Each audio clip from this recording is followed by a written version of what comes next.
Okay, thank you.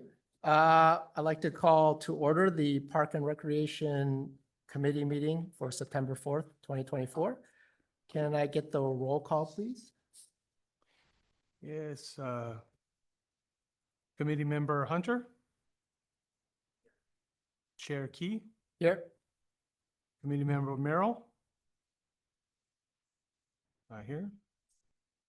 Committee Meter Robertson? Oh. Vice Chair Robinson? Here. Committee Member Rozier? And Staff Liaison DeGolia. Okay, I'm just going to indicate a reminder for folks to make sure when they're speaking that they are turning on their mics and speaking into the mic for folks that are on Zoom and for recording purposes so that we have the voices on the recording. Thank you. Let's move on to number 2, public comments. Are there any public comments for items not on the agenda? Seeing nothing in the room, anything online? There's some little message in the chat. Okay. I guess we'll just move on to number 3 then. Okay. Presentations from Player Capital. So Michael, do you want to give us an update? Yeah, so Michael, either you can use the mic up on the podium there. Okay. Or you could sit right there. Or you can use that one. Recording in progress. But you got to turn on that mic. Hello? Yep, All you're right. good. Okay.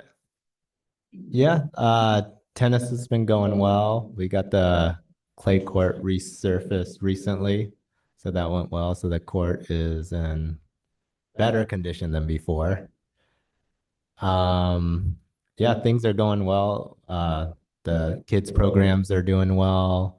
Adult lessons, yeah, pretty much the same as the years before. There hasn't been anything too new. Obviously, the pickleball trial's been going on, and that seems to be popular. And I think the shared court has worked so far. Everybody's been cordial, no fights, and no, and I mean, some at the beginning, and at Mitchell Park, there's like crazy fights all the time. So we haven't had any of that, luckily. So I mean, everything's been pretty quiet so far, so good.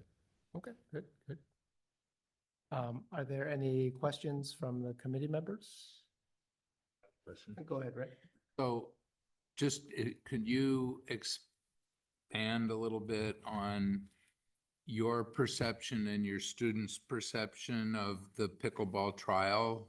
Does that, both in terms of the court usage and just the general playing field of playing with that, different sport and social environment that occurs there, how has that worked for you and your students?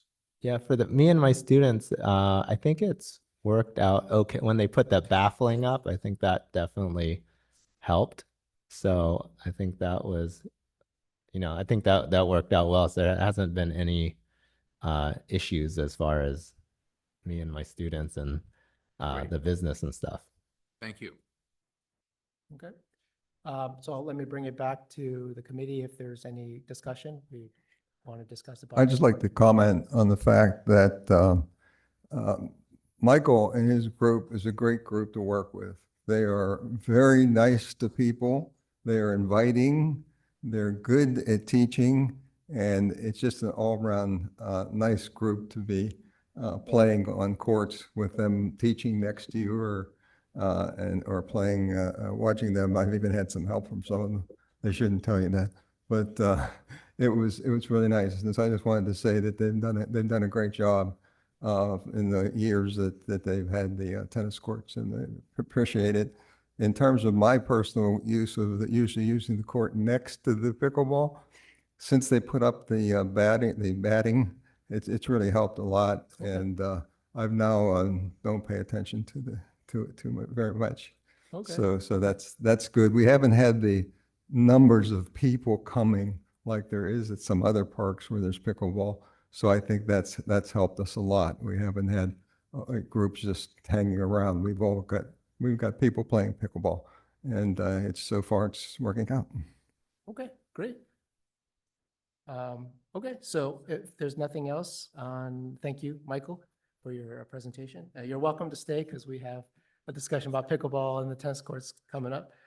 Well, we got, I will, excuse me, I will remark okay, that on pickleball, we've held a report and that Michael's been very cooperative in talking about how additional space can be made available. Am I screwing this up? Your mic. there you go. Okay, so anyway, Michael's been very cooperative in trying to free up more time for pickleball, and we do have a proposal that we'll submit shortly. Okay, let's move on to number 4, approval of minutes. Why So, didn't I see that? so the minutes were submitted as part of the agenda packet. Are there see any comments or changes that any of the committee members want to be made to the minutes? Seeing none, do I have a motion to approve? Okay, and a second? Second, okay, all in favor? Aye. Aye. Any opposed or abstain? Seeing none, it's approved. Let's move on to the pickleball trial evaluation. So 5A. Is it going to be Will or Robert? I'll do the intro. Okay. And so, thank you, Chair, members of. Thank you, Chair, members of the committee. I'll do an introduction. As you all know, the pickleball trial started at the end of January with the initial intent to run for about 6 months. Due to weather and things, pickleball use wasn't strong in the beginning, but it picked up as the weather has improved. The trial period has now pretty much come to a close, and the committee approved an evaluation survey to be issued out to residents and users of the park. We, I believe, had about a little over 150 responses. The survey results are included in your package. And the pickleball subcommittee met a few times, went over different variations of the data to help them kind of understand. So we were able to parse out, for example, Atherton residents or tennis players versus pickleball players and Atherton tennis players, et cetera. And so that information was provided to the subcommittee to help them make an assessment of the survey as well as the overall information regarding the trial. And they have some information that they have included in your package, and they have a short presentation tonight to facilitate your discussion. Okay. Walt or Robert, do you want to present the presentation Let me or? go through, Okay. if you don't mind, the presentation here, the PowerPoint. That summarizes a report that I wrote with Robert's help in early August. So that early August one, which is also included in your agenda, of course, only went through July. The PowerPoint now goes through August, and I've gone through and got a lot of information. As Robert said, we actually sliced and diced the survey information 10 different ways, as he says. And it's very instructive to do that as opposed to just look at the general. Because of course, the general had all kind of information in it from people, some pickleball players, some not. So if you want to look at the PowerPoint, the first one, this is what I designed with Robert's help to see whether the trial was effective. So I started out by, and this is all explained in the longer document, whether there was sufficient interest. That was part of what we wanted to see. The survey showed some information, but I found much more instructive to look at actually who reserves the court. I can tell by person, by day, by number of hours per month. Anybody can do this. So what I found out was over the last 4 months, which is when pickleball became effective, 47 different players have reserved a court. 405 hours, which is about 44% use, remembering that 9 to 12 every day and 4 to 7 on Tuesday and Thursday. For August, there were 117 hours by 27 players. And that included several new people who had never reserved before, so I gathered things are increasing. However, we do have a sort of, not a monopoly, but close to it, of people who want to play. 6 players take up 57% of all the time in August and 79% by 11 players. So we've got some really gung-ho players that are there, and that's fine. And they hit 117 hours, which is exactly, by my calculations, one half of all the hours available. And the mornings are much more popular. So there were actually about 4 days when the morning was filled. In other words, for 9 to 12, although actually pickleball players reserve starting at 8 in the morning, so they really have more time than that. So I looked at that, as I say, if you look at 2 to 4 people on the court, there's something like 230 to 460 pickleball hours being spent. On the survey results, I did slice and dice it. You'll see there, I say 77 respondents talked about this. Some of them played both pickleball and tennis. And I viewed that, see how many people were playing. I also computed how many people played since the trial started.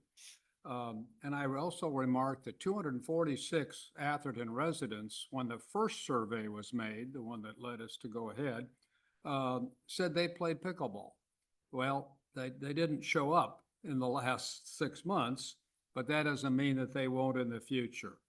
And some people remarked, pickleball players, that if they had more availability, particularly if they could drop in means you just show up and you can play. Particularly 2 people show up and then they play whatever the winner or loser of the ones playing now.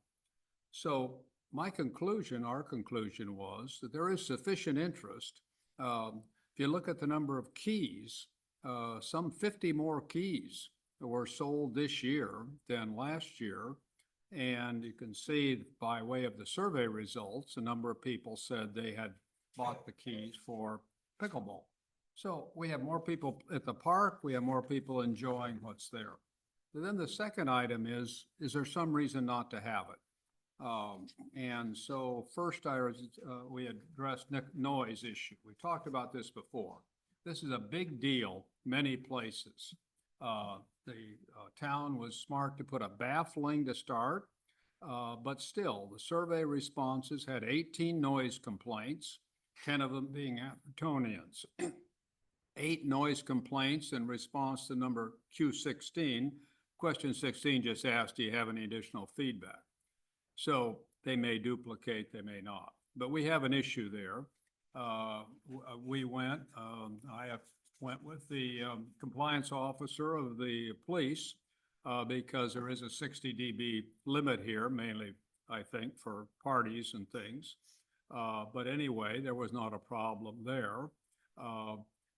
We don't really measure sound peaks the right way. That is, if we really want, because pitch, as I point out, is very different than just dBA, but dBA increases dramatically also. Every time you get a little more noise, you increase by 10 dBA, it actually doubles the effect on your hearing, doubles. So anyway, we've got that issue. The Circus Club is a problem because they did all this, they did it all right, and then they still got excluded. They still had a complaint from the neighbors, and they had to move it. Big expense. They had baffling, but they had to abandon 2 beautifully made pickleball courts. So I think that's a continuing issue. Then we looked at the effect on tennis, because that was the other major problem here that we might have. And courts 1 and 6 are the ones that are used ordinarily by regular tennis players that have keys. Player Capital has 3 or 4 courts. depending on the time of the week, freeing up an additional one on the weekend. So I looked at the survey and 56 played tennis, not pickleball. 32 of those are Atherton residents. 75 were generally negative about what's gone on with the shared court. 96 resisted conversion of a tennis court to pickleball. 10% were always, would allow the joint use, and 86% wanted a permanent pickleball elsewhere.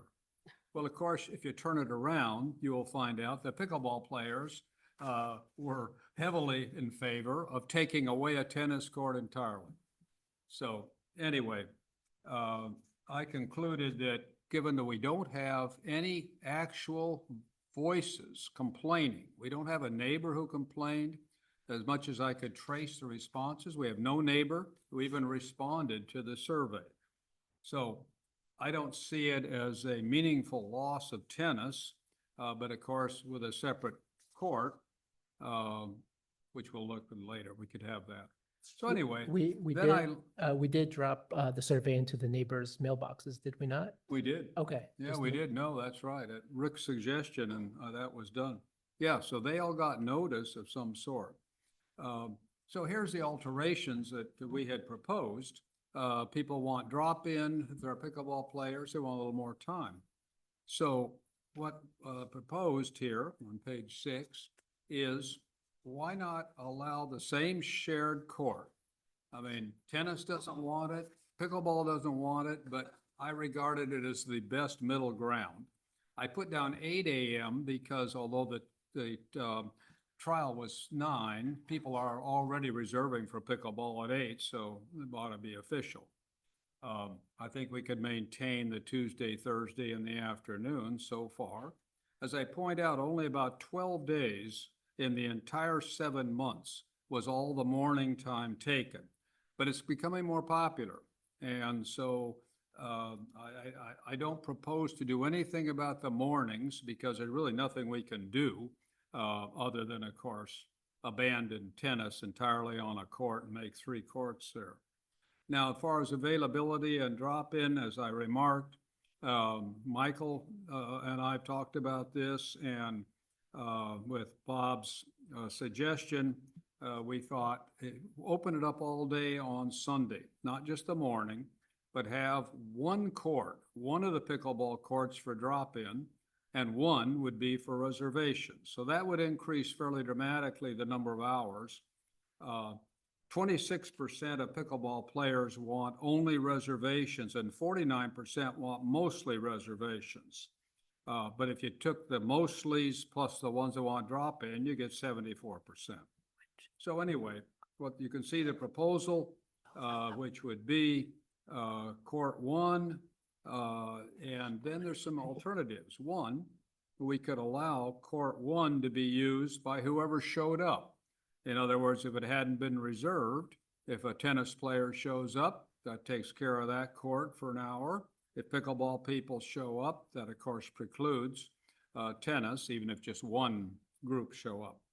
So anyway, there is, of course, a monitoring I think should occur. I think this ought to be kind of a 1-year test. And how do we monitor for noise? Well, again, complaints.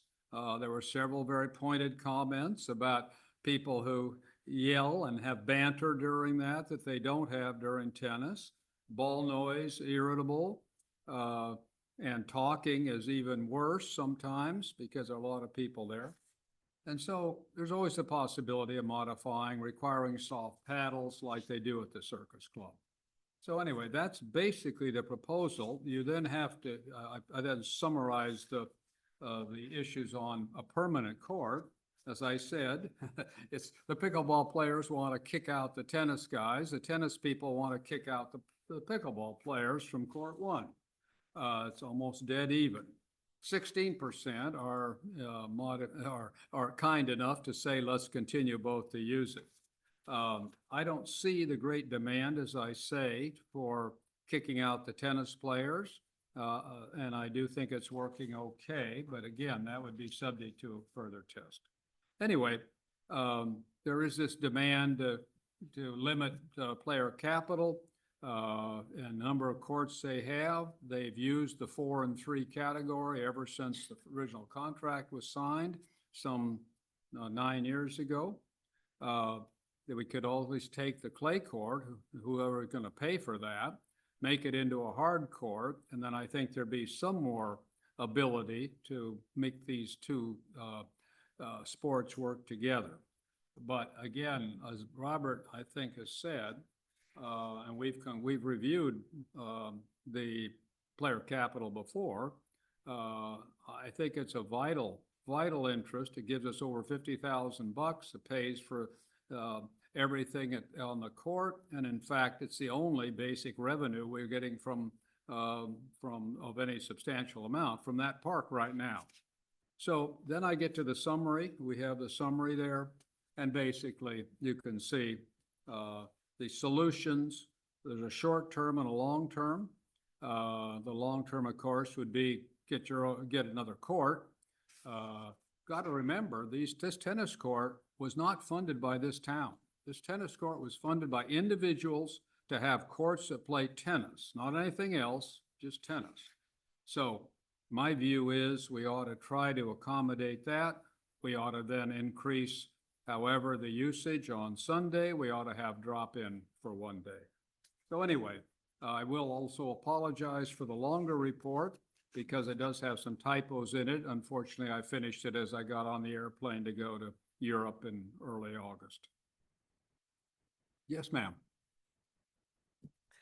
On page 6, you mentioned that shared court that was 8 to 12 and 4 to 7. How many tennis players use that court, specifically that court from 12 to 4? Is that substantially used for tennis during those 4 hours? 12 to 4 on Sunday. Well, no, it says same shared court with 8 a.m. to 12 p.m. daily and 4 to 7 p.m.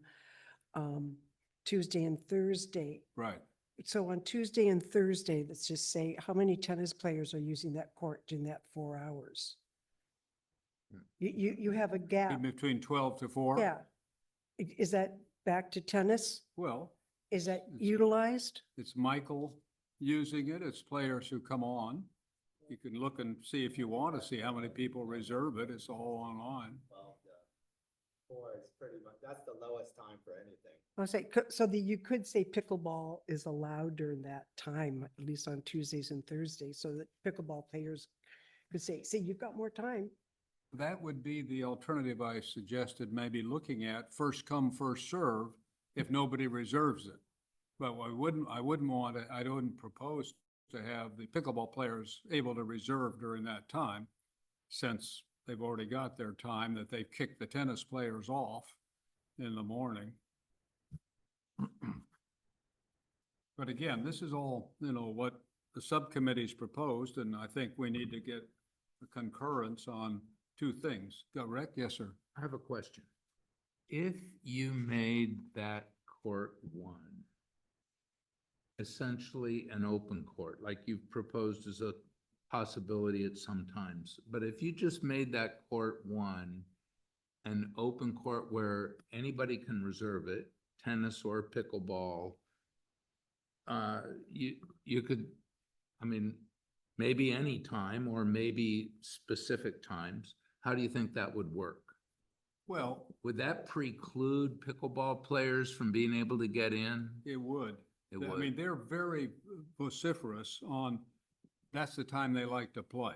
Yeah. And in fact, that's true. If you walk over there, which I've done a number of times, you see a lot of pickleball players in the morning. In the morning. Yeah, And I saw that from the report. And- They're and you see- much more heavily used in the morning than the afternoon. But also availability for tennis, because Michael's not teaching much in the morning.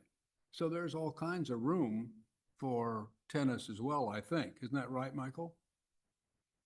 I mean, they can use. No, but if that's true, then making the court an open court all day wouldn't adversely impact the pickleball players. No. Let me interject real quick.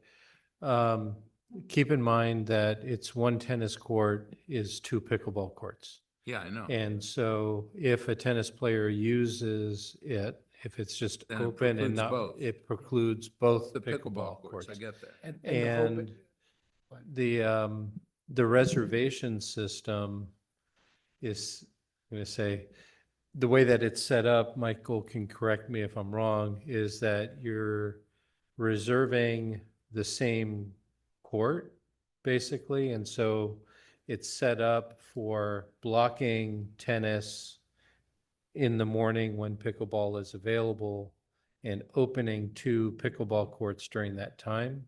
And conversely, closing the 2 pickleball courts when it's reservable for tennis. Yeah. It's difficult to have it reservable for anybody. Oh, is that right? Okay, that's helpful.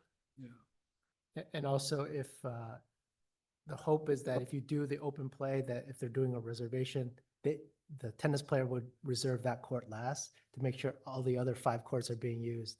And then That's what you would want. that's what we want, but there's no way to, But it sounds like there's a systematic problem of Yeah, enabling yeah, just either the- tennis or pickleball. Yeah. So that's fine. That addresses the issue. Yeah, that being said, if nobody's reserved it, if you have a key, just like with any of the other courts, you can walk go on, in You can walk on. and walk on and play. so Either place, either tennis or, Yeah, right? Correct. Yeah. Yeah, that's not, I don't think that's really realized by either type of player now, but you're exactly right. So I had a question in terms of your proposal for 1 drop-in and 1 open, 1 reserved court. Right. Why not have both courts be open play? Because then you could kind of rotate onto any court if you're a pickleball player, Yeah. waiting for a game. Well, I mean, that reflects the fact that a vast majority want to have reservation and some drop-in. Yeah. So I thought if we open up Sunday, we ought to let people make reservations on 1 court. And then the other one would be just the drop-in. drop-in only. And Okay. again, we just see how it goes. Okay. Yeah. Could we try also with 2 drop-ins at some time? We could, but that Okay. defeats our purpose of letting people reserve and play more. Because remember, the majority wants reservations. reservations, I yeah. mean, that's the most popular Yeah. thing. I thought you said the majority want drop-in. But, well, it's both. The Right. majority wants some reservation and some drop-in. And so that's exactly the way I played it. Okay. But the mornings are still all reservation and the afternoons are still all reservation. So On 1 court. on 1 court. Yeah, No, I mean- well, I mean, if we had a big demand for drop-in, I don't see any reason why we couldn't try that. so wait, are you proposing 1 drop-in and 1 reservation Right. all the time or No, just just on Sunday, Yeah, on the, on Sunday. on Sunday only? that's right, I mean, on Sunday, Oh, yes. This okay. is only the Sunday afternoon. I'm just wondering if we should just let it do drop-in just all Sunday and just see how it goes. All Sunday. Yeah, Yeah, I mean, both courts? both courts, yeah, yeah. Well, let's see if they have a demand for 1 court Okay, okay. rather than, well, I mean, Okay. there's people, I don't know if they're in that room, but they are big on Sunday morning. I mean, they play. Yeah. And I'd like to have them be able to reserve Okay. both courts. Okay. Yeah. So would I. Are there any other questions? If not, I'll open it up for public comment, if there's any. Pickleball? Please go ahead. Can you speak into one of the microphones? Thank you. It sounded like when you did your analysis that you had very specific heavy users that were reserving, that were taking up a significant amount of time on the courts. Would it be possible or would it make sense to limit the amount of time that those heavy users could reserve so that other people could either reserve or be used as drop-in so that you could cap the amount of time that they had available as reservation? Well, that's a good question. So far, I don't see that as a problem. And I say that because, as I said, over 7 months, I think there are only 12 days when anybody would be foreclosed from playing in the morning. In other words, that's the only times when all those 3 hours on both courts were taken. I mean, it's a good point. I mean, basically, we're running this program for about 12 people, with others kind of stepping in here or there.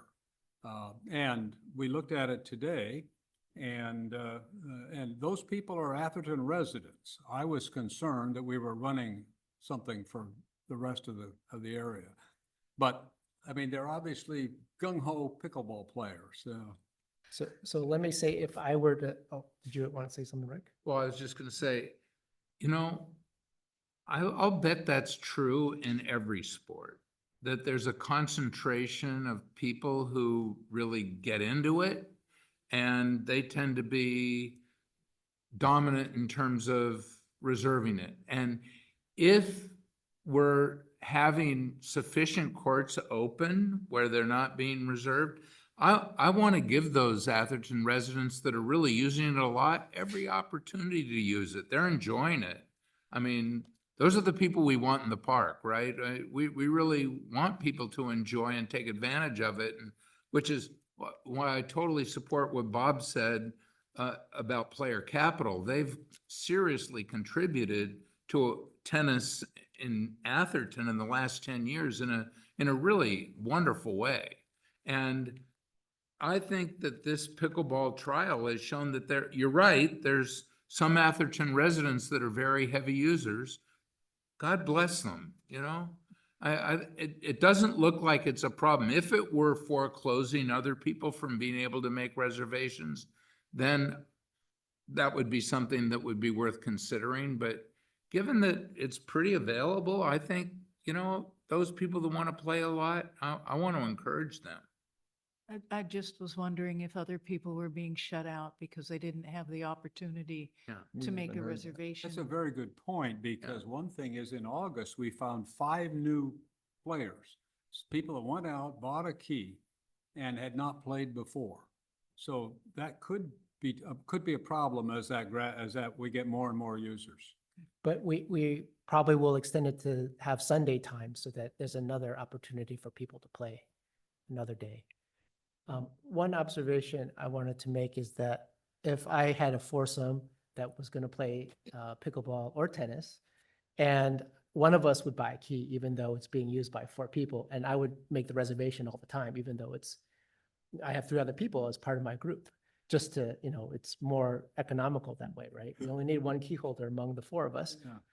And secondly, if I were the Atherton resident and the other 3 were Menlo Park people, then I would probably do it because it'd be cheaper too. So it can be a little, so the numbers may not truly reflect who's playing, just who's signed up for the reservation. So those same people may be playing with different people. That could be different Atherton residents, or it could be different from different neighboring cities as well. How would you made a suggestion before. Mhm. If we get to this open time, how would we do that? Would anybody showing up to play have to have a key?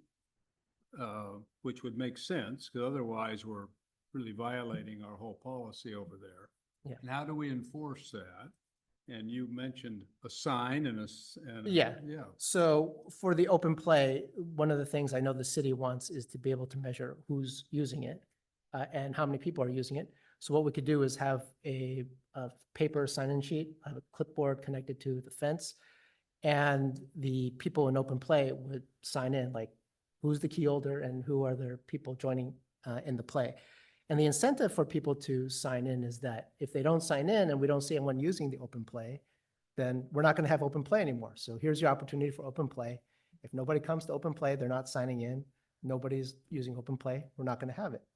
So those folks who want to have open play will have every incentive to make sure they sign in. And we can have in there not only their names, the key holder, but also when they sign in. So we get an idea of their usage, how much usage the open play is. So that's kind of my idea for how we can measure it.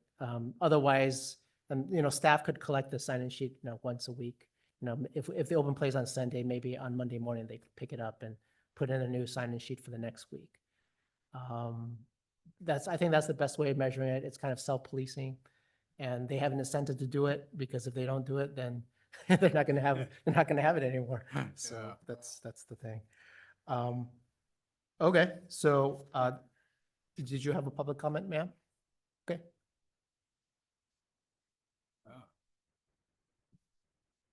Hi, my name is Laurel Miranda, Atherton resident.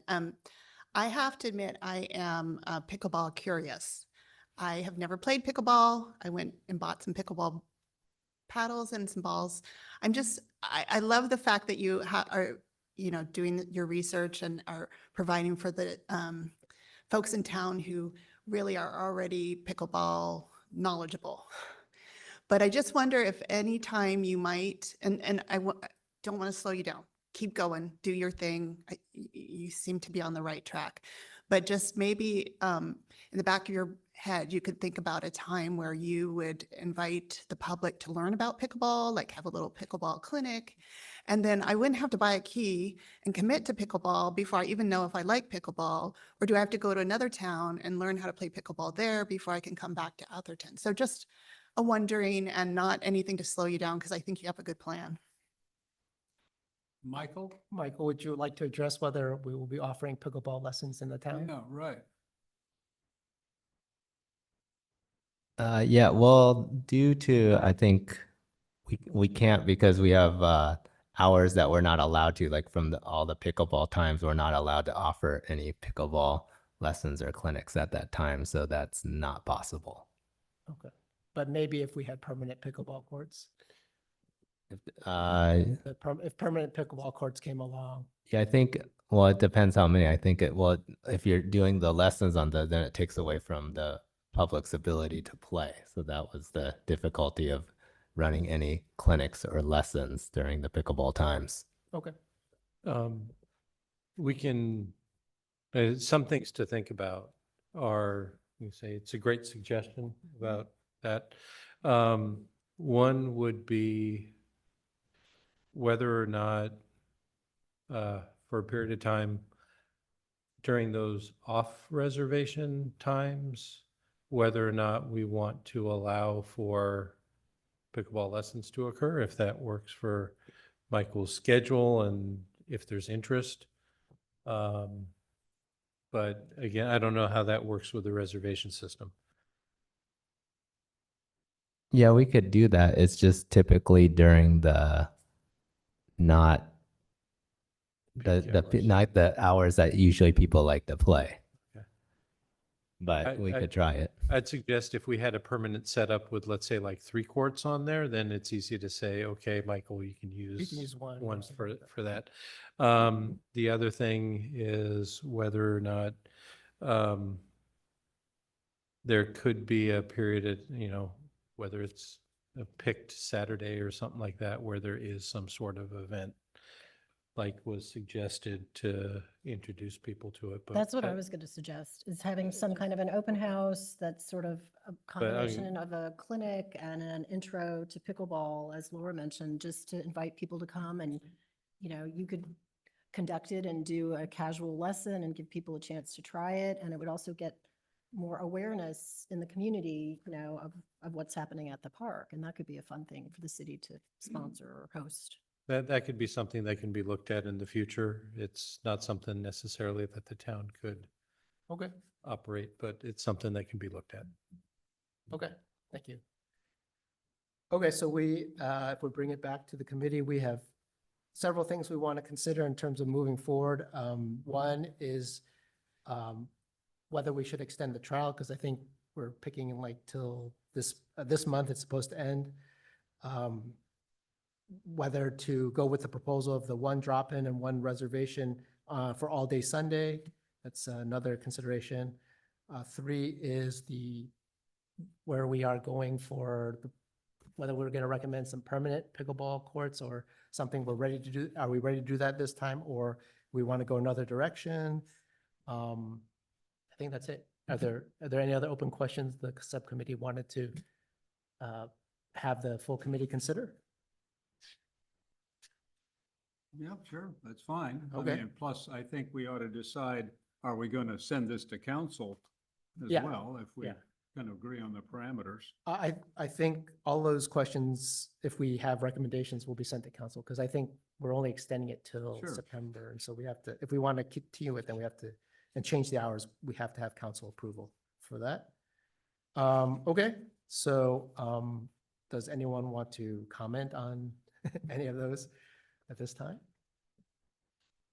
Well, I would move that we not recommend a permanent court Okay, by taking away what was built as a tennis court and funded by individuals as a tennis court. And secondly, as proposed, that we would say that should there be funding raised either by the town or by individuals, pickleball players, that we would favor looking at a permanent court somewhere else. okay. Somewhere else near the tennis courts or somewhere else in the park? Well, no, somewhere else in the park, of course. Okay. Yeah, But, namely, but not particular, no particular area. yeah. Okay.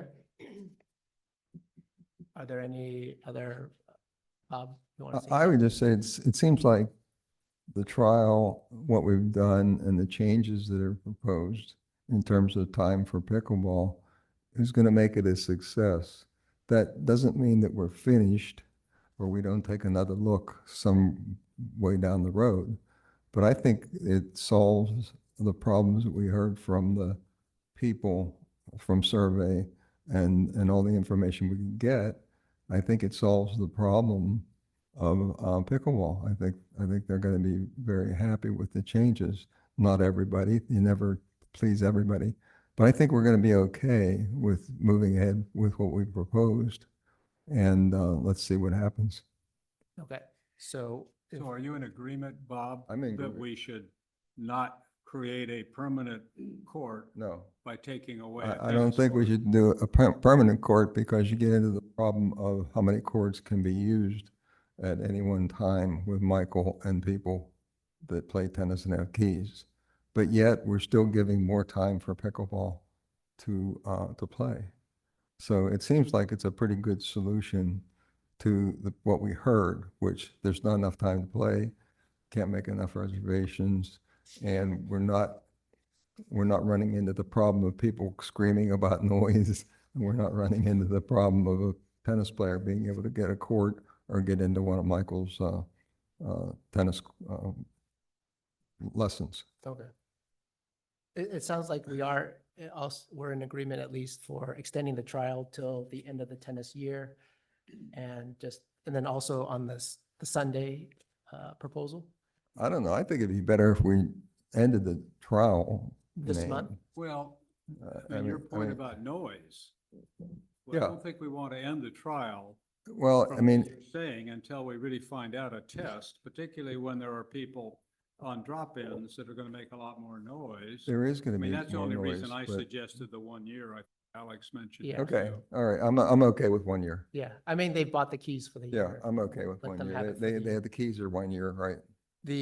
I think the question is if we're asking for another noise study, what we want to measure, what we're asking. Are we just going to ask a noise expert come in to just evaluate general? Well, I think it would be general noise? triggered by complaints. Okay, If it's triggered by complaints, then we always have the option of bringing in a real expert. Yeah. Who can measure that. There was not funding to do that this time.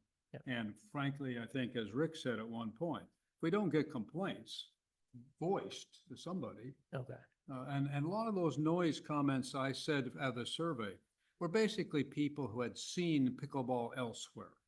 They were very familiar with that. I mean, they could be people even from the Circus Club area. So I think we hold off, but that's part of what I think we measure during the year. okay. Yeah. Go ahead, Robert. Can I interject and make a couple of Sure. suggestions? Yeah. And then at the end, I'm going to try and summarize what I heard that you all want.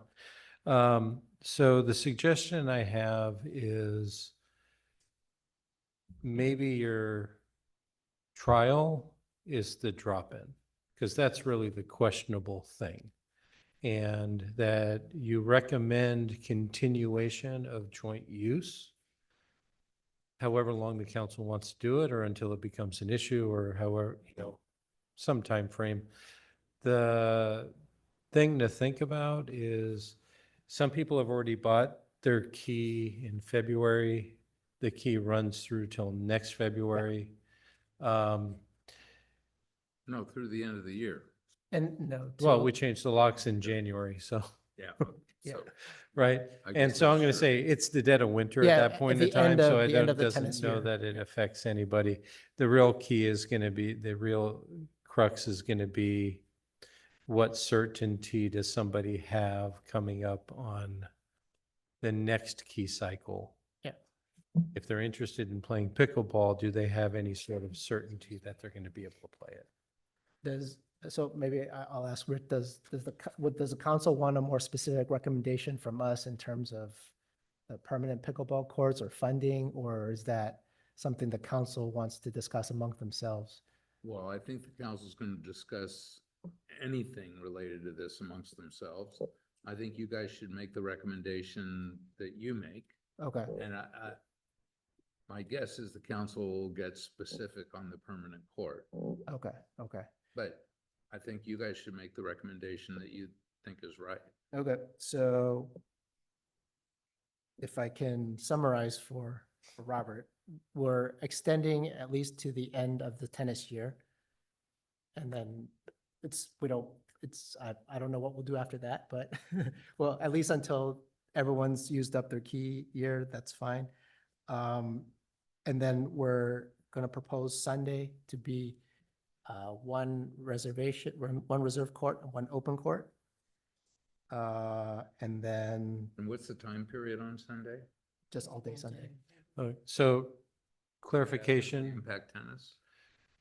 Michael, does that, so, does it impact tennis if one of the courts is taken for pickleball all day Sunday? all right, so let me just That's go great. back. So we have right now 8 to 12 every day is pickleball. Yeah. Tuesday and Thursday evenings are pickleball. That's staying, Yeah, correct? yeah. I don't Okay. think there's any. And then your open play on Sunday, is that all day? Yeah. Or is it All day. after 12 or? All day whatever? for one of the pickleball courts. All day All for day. one of the pickleball One courts? court can be reserved, the other one is Okay. open play, all day, yeah. And Is for, that one tennis court, so there'll be 4 pickleball courts, or is no, that? two. There's two pickleball courts on that one tennis It's court. just the one, when we say one court, it's just one tennis court for 2 pickleball courts. Yeah. Correct. That's right, Correct. that's right. And the recommendation from the subcommittee was to have, if there's going to be permanent pickleball courts, to be funded by, not by the town, but by pickleball enthusiasts.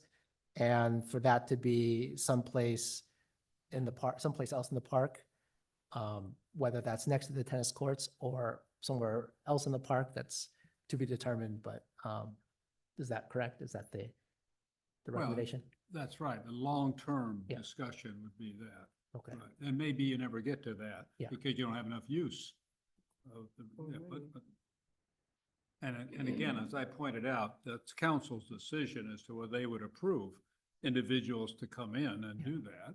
I can't see they wouldn't, but that's an issue. And I think Robert's pointed out the big issue is where could we put that Mhm. without creating a problem? And the old handball court's the main place, but who knows what's underneath there and how we would do that and what the cost would be. okay, And we haven't gotten that far yet, you know. okay, Anyway, I think you summarized it correctly. okay. So are there any, Robert, when you One thing- started your summary, what did you say about trial? Anything? It sounds to me, from what I heard, that the regular usage, you're pretty much comfortable with in terms of the hours that you have. The real thing that you are trying out as part of this extension is this drop-in Yeah. situation. yeah, we've heard And some demand for so that. it sounds like you're okay with continuing pickleball in its expanded form to add Sundays in general Mhm. for as long as the council sees fit. Yeah, yeah. And you want to try out this drop-in idea on one court on Sundays. Yep. And so that's really what you're quote unquote trying. Yes, yeah, yeah. Okay, do we need to vote on this or, okay, so I make the motion. Do I Second do I it? have a second? So are there any other comments or questions before we take a vote, just to make sure we're good? Okay, so all in favor say, do we have to do a roll call or did you want to, Just doesn't matter? Okay, unless there's an objection. okay. All in favor say aye. Aye. Any, Aye. any nays? Any abstentions? Okay, it passes unanimously. Okay, so that was easy. Rick, what would you want us to send to council? I mean, I have this 7-page screed that I wrote. Well, I'll draft a report. I'll run it by you and it'll go to council. That's the best Yeah, solution. but how much detail I'd He'll, like. he'll make it briefer than your report. Hey, I put it all into 7 pages right here, Yeah, big he'll print. do it in 1 page and Big maybe print. 2. Okay. He did caution me. We need an executive summary. You can't keep the council to 7 pages. So 5B, the playground update. Is this Robert? Robert, okay. I'll give a brief introduction and then I think there's a brief presentation by Magical Bridge. And then we'll bring it back and talk about some additional efforts that town staff and the consultant have done on other options on inclusivity for the committee to consider. And then we also have some representatives from Playcore and Game Time here this evening to talk about that may elaborate on some items. Okay. So with that, since the last committee meeting, there's been a donation to Magical Bridge to develop a concept design on what playground could look like at Holbrook Palmer Park. And we had a meeting last Friday where Magical Bridge was able to share that concept with the playground subcommittee and staff. We provided a little bit of feedback on it. I don't know if they had updated the design or not. We had not received anything. And so I'm happy to bring up the presentation or the slide that they showed us, have them walk through it, and then have the committee ask any questions that they have. And Is Scott going to present too? Okay. Okay. So should we do Magical Bridge first and then Yeah, Scott follows? Okay. if that's okay, so just give me a second. Did you have an updated slide or? Yes, we do, and Michelle will be able to present it over Zoom if that's okay. Oh, okay. Sure, okay. So is that Michelle? Yeah, Michelle, yeah, so she has the ability to share, because I think Laurel's going to speak Um, first on behalf of Magical Bridge and then Michelle. Okay. She did incorporate some of the feedback after the meeting. Great. So Michelle, it looks like you were able to unmute. You said Laurel was gonna, great. It's all yours. Hi again. Again, I'm Laurel Miranda. I want to thank all of you on the Parks and Rec Committee for your time and staff as well, and your service to the community and letting us to present to you a Magical Bridge design playground opportunity for Atherton. Alinka Villarreal, I think, sends her regrets. She is on a plane right now to Italy, but I am pitch hitting for her. So I still feel pretty uniquely qualified to address you on the topic of building a fun, inclusive playground that brings the community together. I am an Atherton mom with 2 children. One is typically developing. He graduated from Menlo School. He went to Yale. He's in a PhD program at UCLA. So he's one type of kid. And then I have a different type of kid, one who is developmentally disabled. She went to Menlo Atherton and is now at a transition program at Sequoia. With my son, I participated in a play-based parent co-op where I worked with kids a few days a week. And with my daughter, I attended all of her 0 to 3 enrichment classes. Thank you, Jen. Provided by the Regional Center. I've also been my town's PTA president, so you can imagine that I've spent a lot of time watching children play. I have also had the privilege of being on the board of Curiosity, a science museum and zoo for the children in San Mateo County's Coyote Point Park. And the last 5 years, I was the board chair. And I don't recommend being a board chair during a pandemic, just FYI, not a good idea.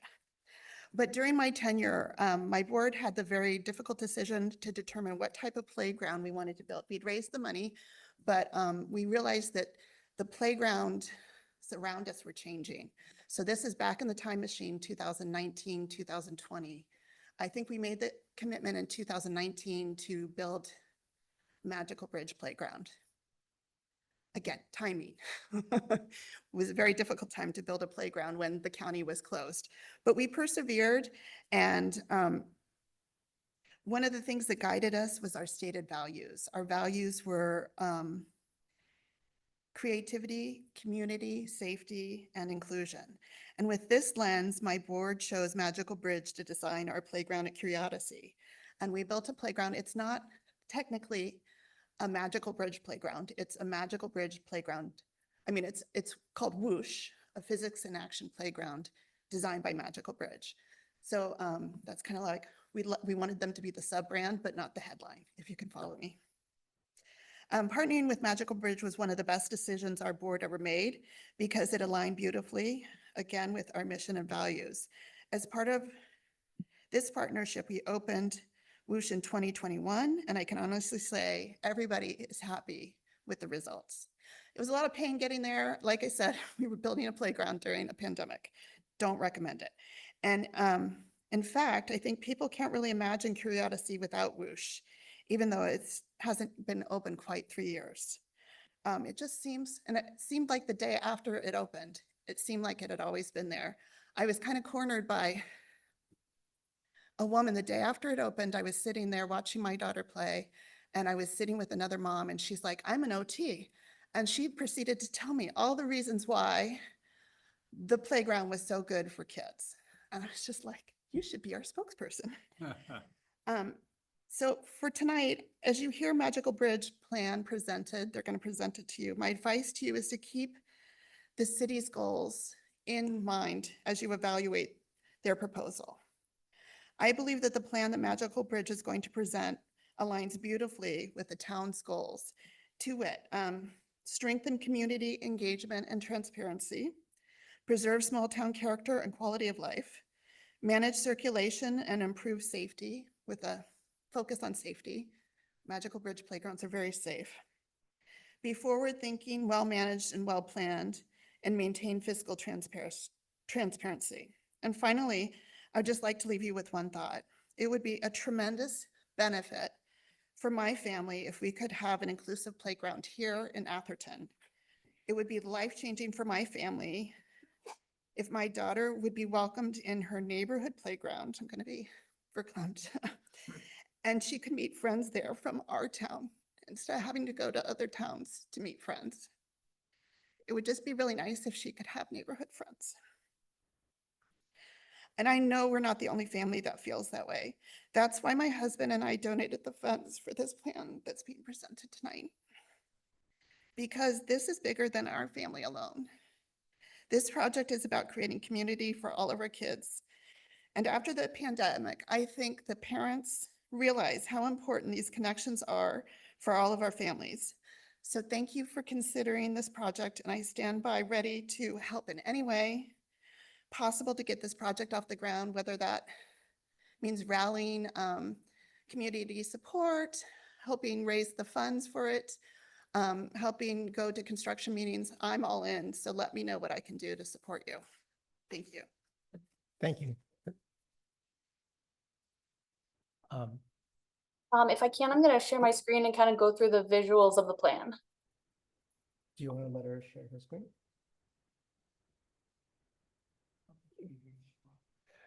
Michelle, we can't hear you very well, so I think you're going to have to speak into the mic a little bit. I'm going to check in with Will to see if we can't get you to get you the ability to share. Otherwise, you can send me the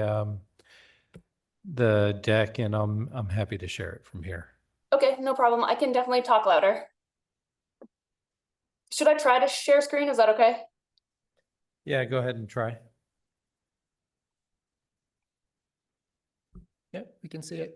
All right. So this is the Atherton Playground kind of existing site. It's a vision plan. It's had some community input, but we know it's important to get your approval before moving forward. So future steps would be more community input. There's a lot of room in here for modifications before we move forward, but it's a vision and kind of a concept of what could be possible. The tan pathways here along the bottom of the page and coming in from the side are the existing pathways, existing restroom, and over here to the far right is the existing picnic area. In the white dashed line is the existing footprint of the playground. So we have expanded a bit in between the playground and the existing picnic area. A typical Magical Bridge playground has different zones. So I'm going to zoom in and go through the different zones fairly quickly, but I wanted to give us time to talk about them too. Each zone kind of has a couple photos that go with it. So on the entrance, which right now is located here, the whole site is fenced in with a few gates, is the kindness corner so that visitors are greeted with messages of kindness and inclusion, a place for gathering in the shade. We played around with it maybe being a hop on the kindness train themed area so that we can pull in the train theme that's existing now on the site. Moving over this side is the climb and slide zone. So that's the green turf area. So this is a playground turf hill. It's maybe 5 feet tall. It has different sliding opportunities and climbing opportunities up the side.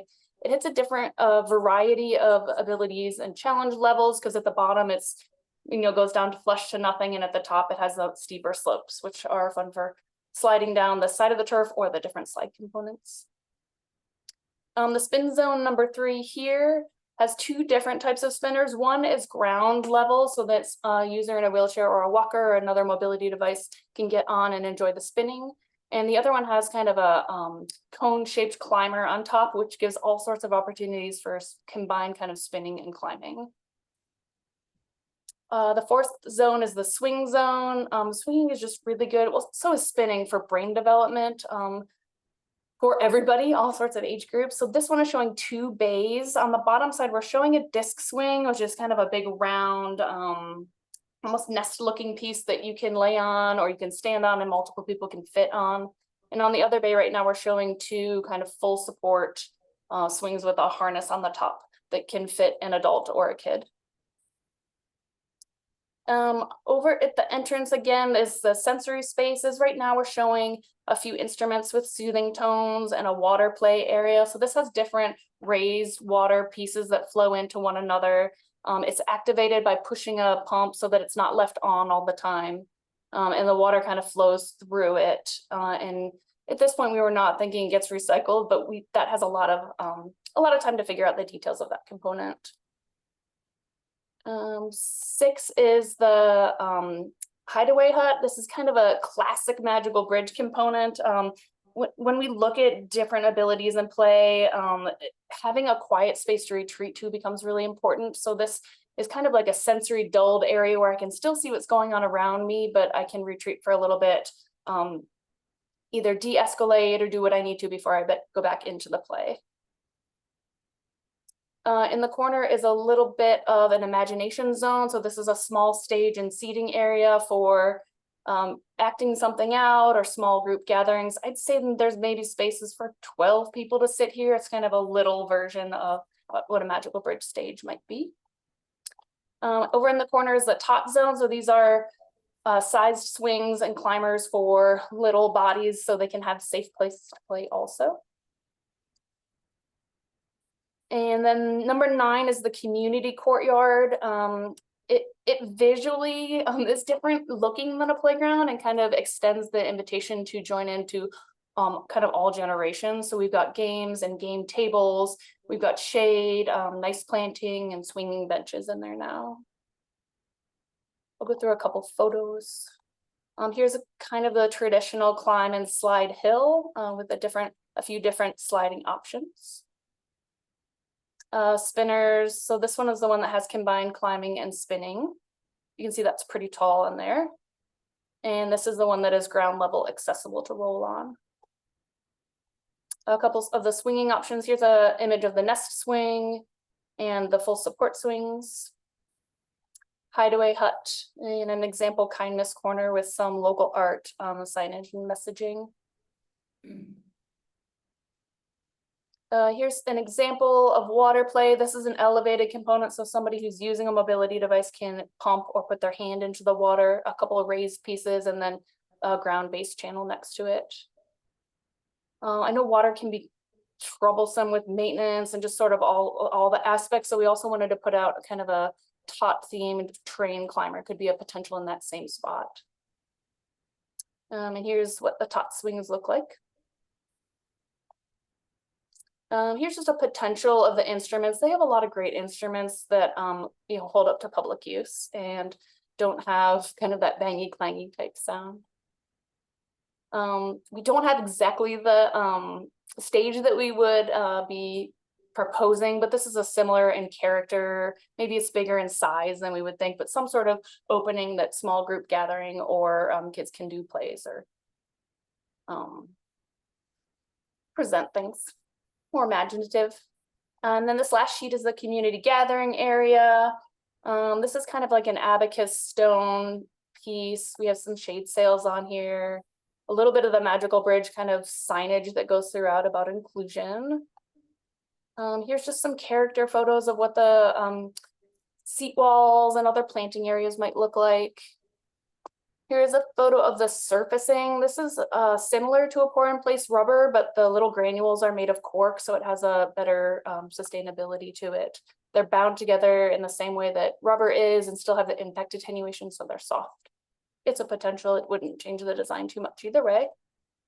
We put some swinging benches in the community area, and we're proposing some kind of large-sized games so that it kind of has that physicalness of getting in and moving your body, but also the mental challenge and the social ability to kind of play with someone else. And then some sort of game tables, whether they have games set in or they're just open for bringing a game. I think that's a general overview. I will leave that up if that's helpful.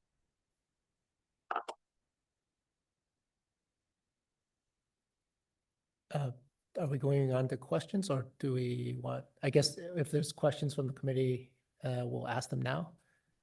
Okay, so are there any committee questions? I see that you put in the dotted line showing where we have our playground now. How much larger would yours be in percentage or square feet? Right now it's 6,800 and the current design is about 10,600. So I can do a quick percentage, but I didn't do that yet. I'm sorry, we have 6,800 now and it would go to 10,000? 10,600. A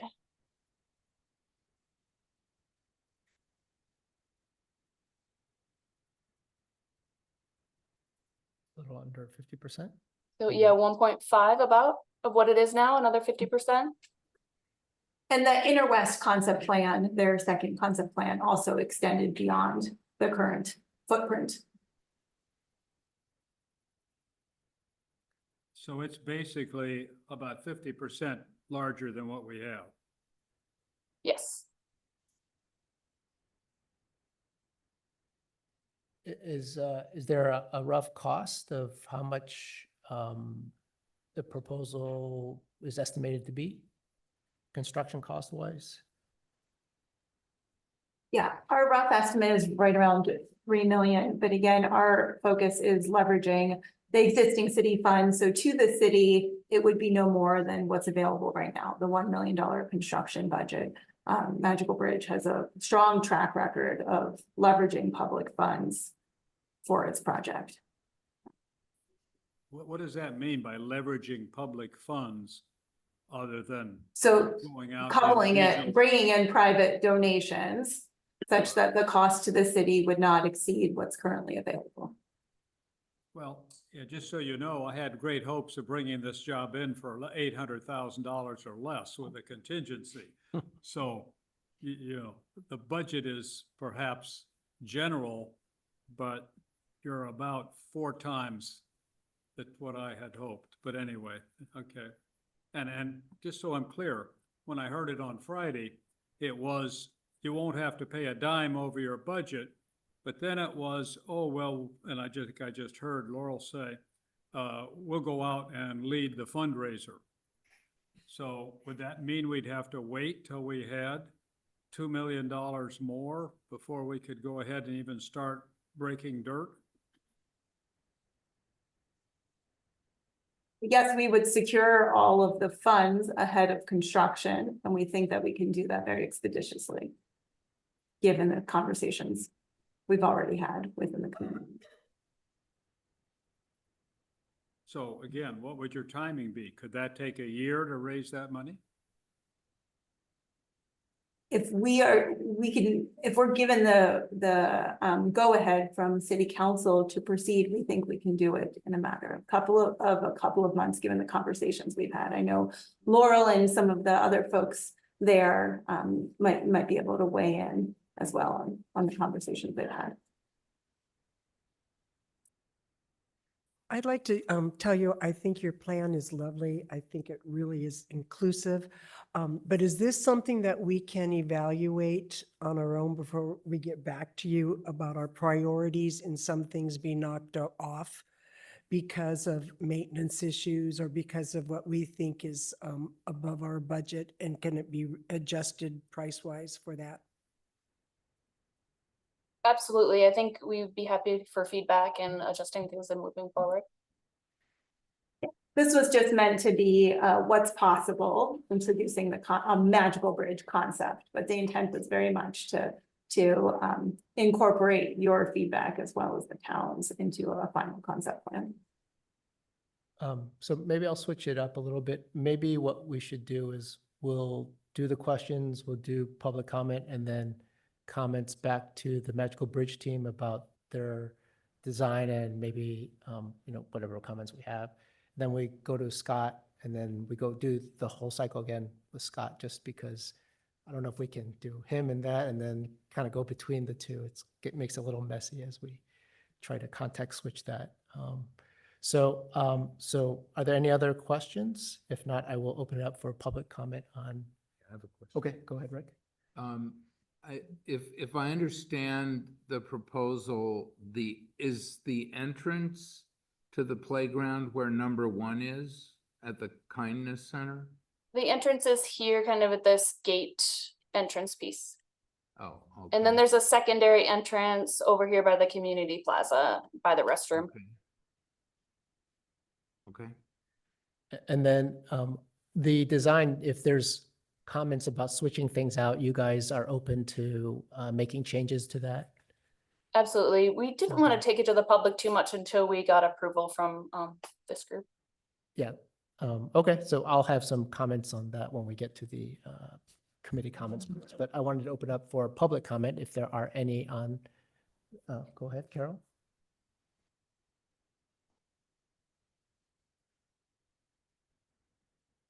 Hi, Rick. I'm sure you're surprised to see me here tonight. Well, I'm a grandmother in Atherton. And I take my granddaughter to Holbrook Palmer Park one afternoon a week. Do we have a name? Did I ever in my wildest dreams think I would be talking at the Parks and Recreation Department or meeting? No. But I thought it was important to share with you what my observations from the last year have been. So I'm commenting at the behest of my greatest consultant, my almost 3-year-old granddaughter, Kara.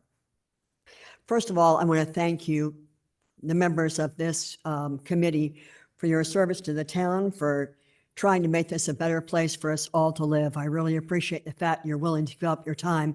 And I've met with 2 of you before at the park to share some comments at that time. So over the past year, as I have been at the playground, what have I seen? I'm there between 3 and 4, one afternoon a week for about an hour to an hour and a half. And I see very few children. The most I've ever seen is 6. And that is when the daycare let out and the nannies came and got the children and brought them to the park. Usually I see 3 or 4.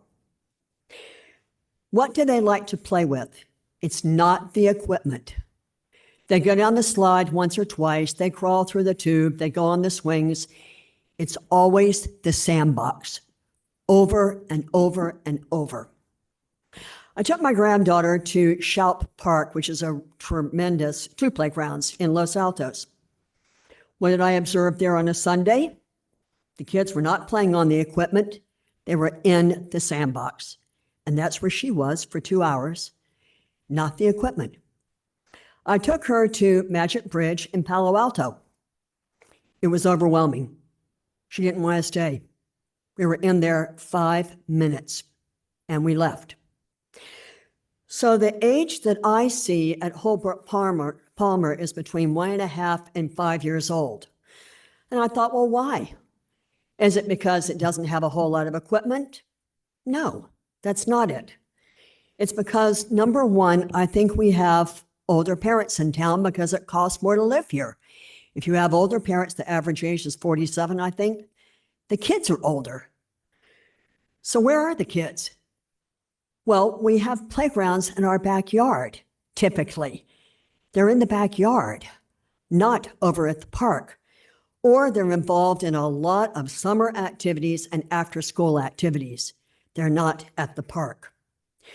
So I've heard figures of $1 million to $1.2 million for the playground. And Robert, I think part of this is the infrastructure retrofit that you're planning. So I don't know what the real figure is. But I would ask us, who are we building this playground for? It's not Atherton residents, because they're not the ones in the park. Rarely do I see Atherton residents there or Atherton children. And we usually talk and we say, well, where are you from? It's not Atherton. Secondly, what age are we building it for? It's not 10-year-olds. It's not 8-year-olds. It's not 7-year-olds. It is kids that are roughly 2 to 5. I want to comment on the spinning area because I think that is really dangerous. When one of my sons, who's now 32, was about 6 or 7, he flew off one of these spinning things, and we spent the evening at the emergency room where he got 8 stitches in his forehead. I think that is a lawsuit waiting to happen. Wait, can you say what that refers to? He spun off of it. Came right off. And it hit him in the head as he was coming down. I think that's very dangerous. So what do I think we need? I think we do need some retrofit. I think we could benefit from a few more equipment pieces. I think we could have, another slide in there. The kids like the twirling slides. I think we need to repair what we have. I've heard it said that we need a grandparents area. In my 1 year, I've seen 2 grandparents at Holbrook Palmer Park. Now, I'm not there all day, so I'm not an expert on that. But where am I? I'm not sitting on the side. I'm in the sandbox with my granddaughter because I'm the playmate. And when the grandparents take the children over, we're the playmates. So to have a grandparents area, I think is crazy. I think we have a lot greater needs in this town to spend $400,000, $500,000, $1 million on drainage. After 3 robberies this past weekend, I think we can use a little bit more police surveillance or more police cars or motorcycles. I think we need to think about other infrastructure needs in the town and go to what Atherton residents really use. Our streets, our canal, our drainage. We're not using the playground. And we should not be spending a huge amount of money for an attraction that is really for outsiders to come to. I think we like our park, maybe some expansion of the playground, but not a massive one like this, 2 times larger, and not with a lot of equipment that our kids really are not using. So I thank you for your time. Just an observation from a 3-year-old.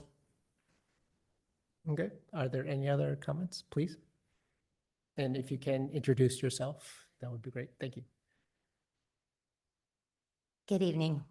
My name is Jennifer Kaufman, and I live in Felton Gable, so I'm not an Athertonian, but I have been a school teacher in the Menlo Atherton School District for approximately 15 years. I am currently a special ed and inclusion specialist, so not exclusion, but inclusion specialist. I met Laurel Miranda many, many years ago when our sons were in early intervention together because we have neurodivergent children. And one of the things that we have found, I'm sure you can answer how many birthday parties your child has been invited to by going to the general ed. Mine, 0. I have a son with Down syndrome who is intellectually disabled, moderate to low functioning, and I couldn't be prouder of him and his ability. He is an ambassador for the Magical Bridge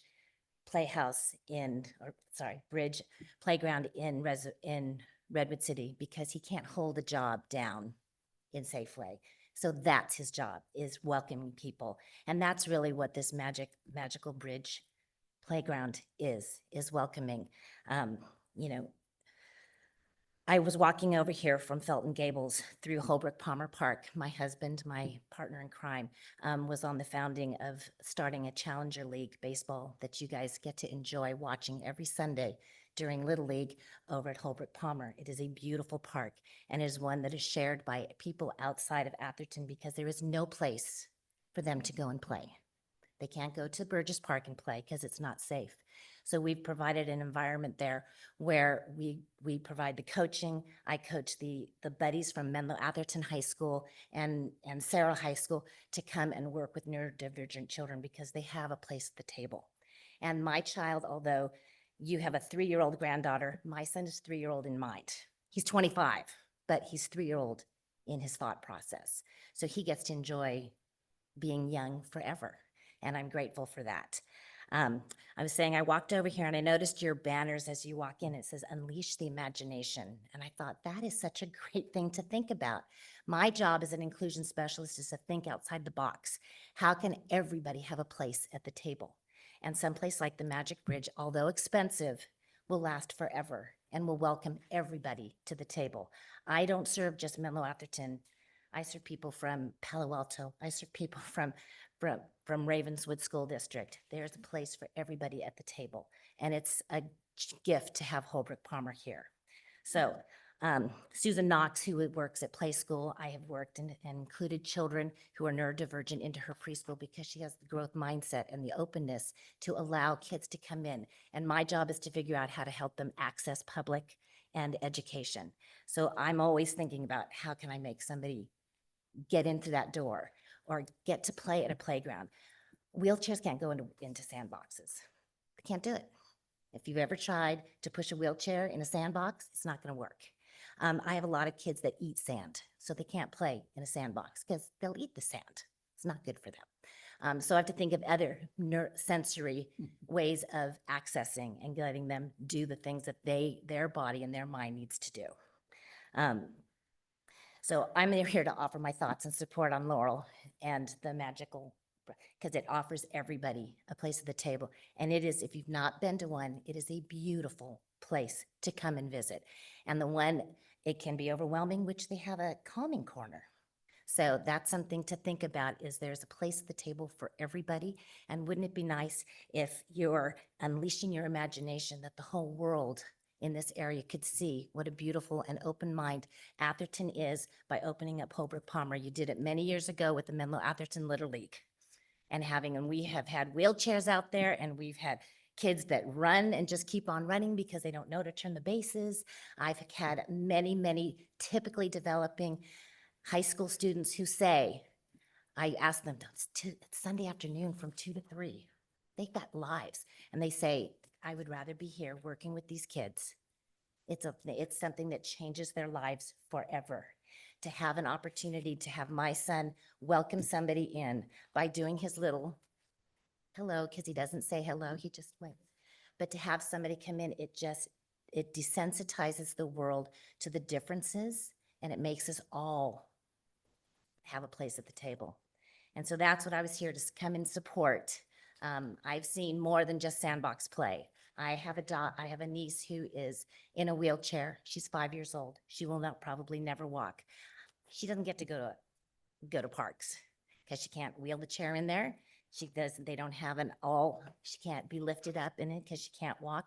But coming to that one, she could take a wheelchair up onto something high. She didn't get to do that. She could be in a swing that can accommodate her body, that doesn't move like ours. So I think about that. It's just by the luck that I have a niece, not only a niece with, you know, a debilitating disease, but an aunt who can open up her doors and think differently and unleash my imagination, which is what I challenge you all to do here. Thank you. Okay, thank you. Go ahead, and if I could ask the speakers to keep it to 3 minutes so that we can get the discussion, because we have this and then the other playground proposal to discuss. So 3-minute limit for everyone now. Hi, everyone. Thank My name's Heidi Welch. I am an Atherton resident. And I have 3 adult children, or not, they're not children anymore, but, and they're not neurodivergent, but I still never really took them to the park. And the reason was, I had 3 kids within 5 years. So the baby came when the older 2 were 3.5 and 5. And a baby in a stroller is essentially a person in a wheelchair. And you cannot push a stroller through tan bark. And so I'd have to leave the baby outside the gate if one of them needed me, or if there was a fight or something was going on. And my back is bad, and I'd be picking up, you know, a heavy baby who had been asleep, who's now, you know, no longer asleep, and I'm trying to run around. And a park like this would be so fabulous. I mean, if you have one child you're trying to follow around, it's way easier, 1 3-year-old. But the reality is a lot of people have more than one child, and they're in, you know, in a stroller for quite a long period of time. And to be able to access a playground like that with the toddler, 3, 4, 5-year-old would be fabulous. So I also worked as a pediatric oncology nurse, and people go through periods where they become temporarily disabled. And the chance to not be socially isolated or only stuck in your own backyard, to go someplace where you could be a part of a larger group would be another strong benefit. So I'm sorry my voice is shaking. I'm not used to public speaking, but I really urge you to strongly consider this as an option, because I would have loved to have taken my kids to the park, and it just wasn't a possibility for me without hiring extra babysitters. And as a mom, I just want to be with my own kids, but I, you know, couldn't do it. Okay, thank you. Are there any other speakers? Yes, Okay, go ahead. online, on Zoom. We're gonna finish up with people in the room, and then we Okay. can take it to Zoom. Yeah. Thank you. Yeah, go ahead, please.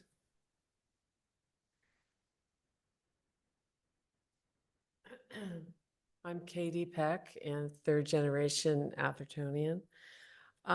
Since I was last here, I just want to say that I've had so many people tell me that their children, disabled or not, love Magical Bridge.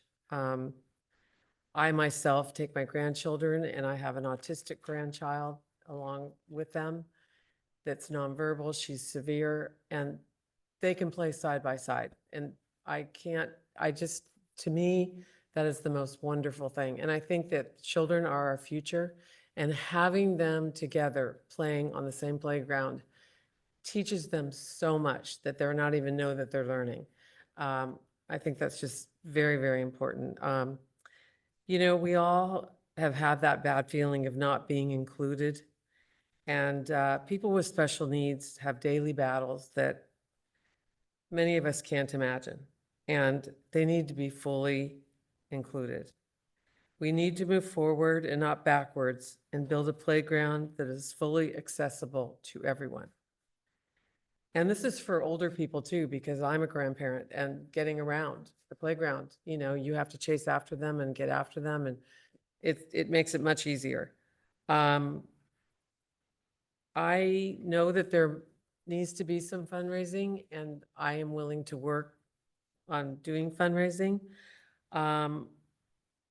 Atherton Living magazine did an article on our family years ago, and I spoke with him, and that he said that he would be really willing to do an article on this, and which could really help raise money too, and make awareness.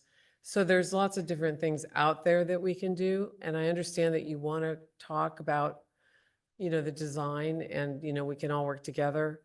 But I just really feel that moving forward in this way is so, so important for the future. and the future of Atherton, and it'll be so good for the town. And I also too, I think that you don't see a lot of people at that park. I for one don't ever go there with my kids because of the way it is. And I think that there are plenty of kids in Atherton that have disabilities that would be there. And grandparents and parents alike would be able to come, and it would be more of a community again. I think it's sad when there's nobody around in there. And, you know, I started to get that feeling years back with my older grandchildren. So that's just my feeling. Thank you. Thank you. Or Ken, did you, oh, okay. You can go, fine. Hi, my name is Elisa, and my family is in Atherton, lived here for a long time. And so I also used to go to Hobart Palmer Park, and my children have played there before, and I really loved that tree that, you know, the children used to climb on. I also brought my dear friend who had early onset dementia, and I work with seniors in memory care. I'm also serving on the Senior Affairs Commission for Redwood City right now. And I feel like a play structure or a thoughtful design of a playground like Magical Bridge and having it be accessible would also be a wonderful place to bring seniors who have some memory impairment to enjoy the outdoors in a safe, beautiful spot like Hobart Palmer, but also have activities, physical activities and things for them stimulating being part of a community, which, as you may or may not be familiar with, seniors are often very isolated, and especially people with memory impairment or physical impairments, and to have a space in their community to be able to go and share with their caregivers or their family members in a safe spot like Magical Bridge would be able to design, I think would be a really wonderful place to show that Atherton and its public spaces are really for people to enjoy, people of all kinds who live in our community. So thanks. Thank you. Good.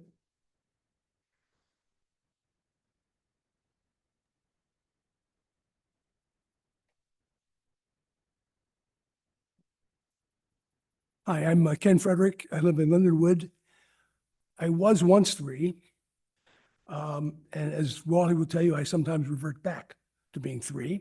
I'll try not to do that right now. Make this quick though. First of all, and these are really questions, not so much comments, they're questions to the presenter and the guys at Magical Bridge. What's the age range of what you presented? For the unit you presented, what's the targeted age range? All of our designs are for all ages and all abilities. So we welcome from. Yeah, to one of the microphones, yeah.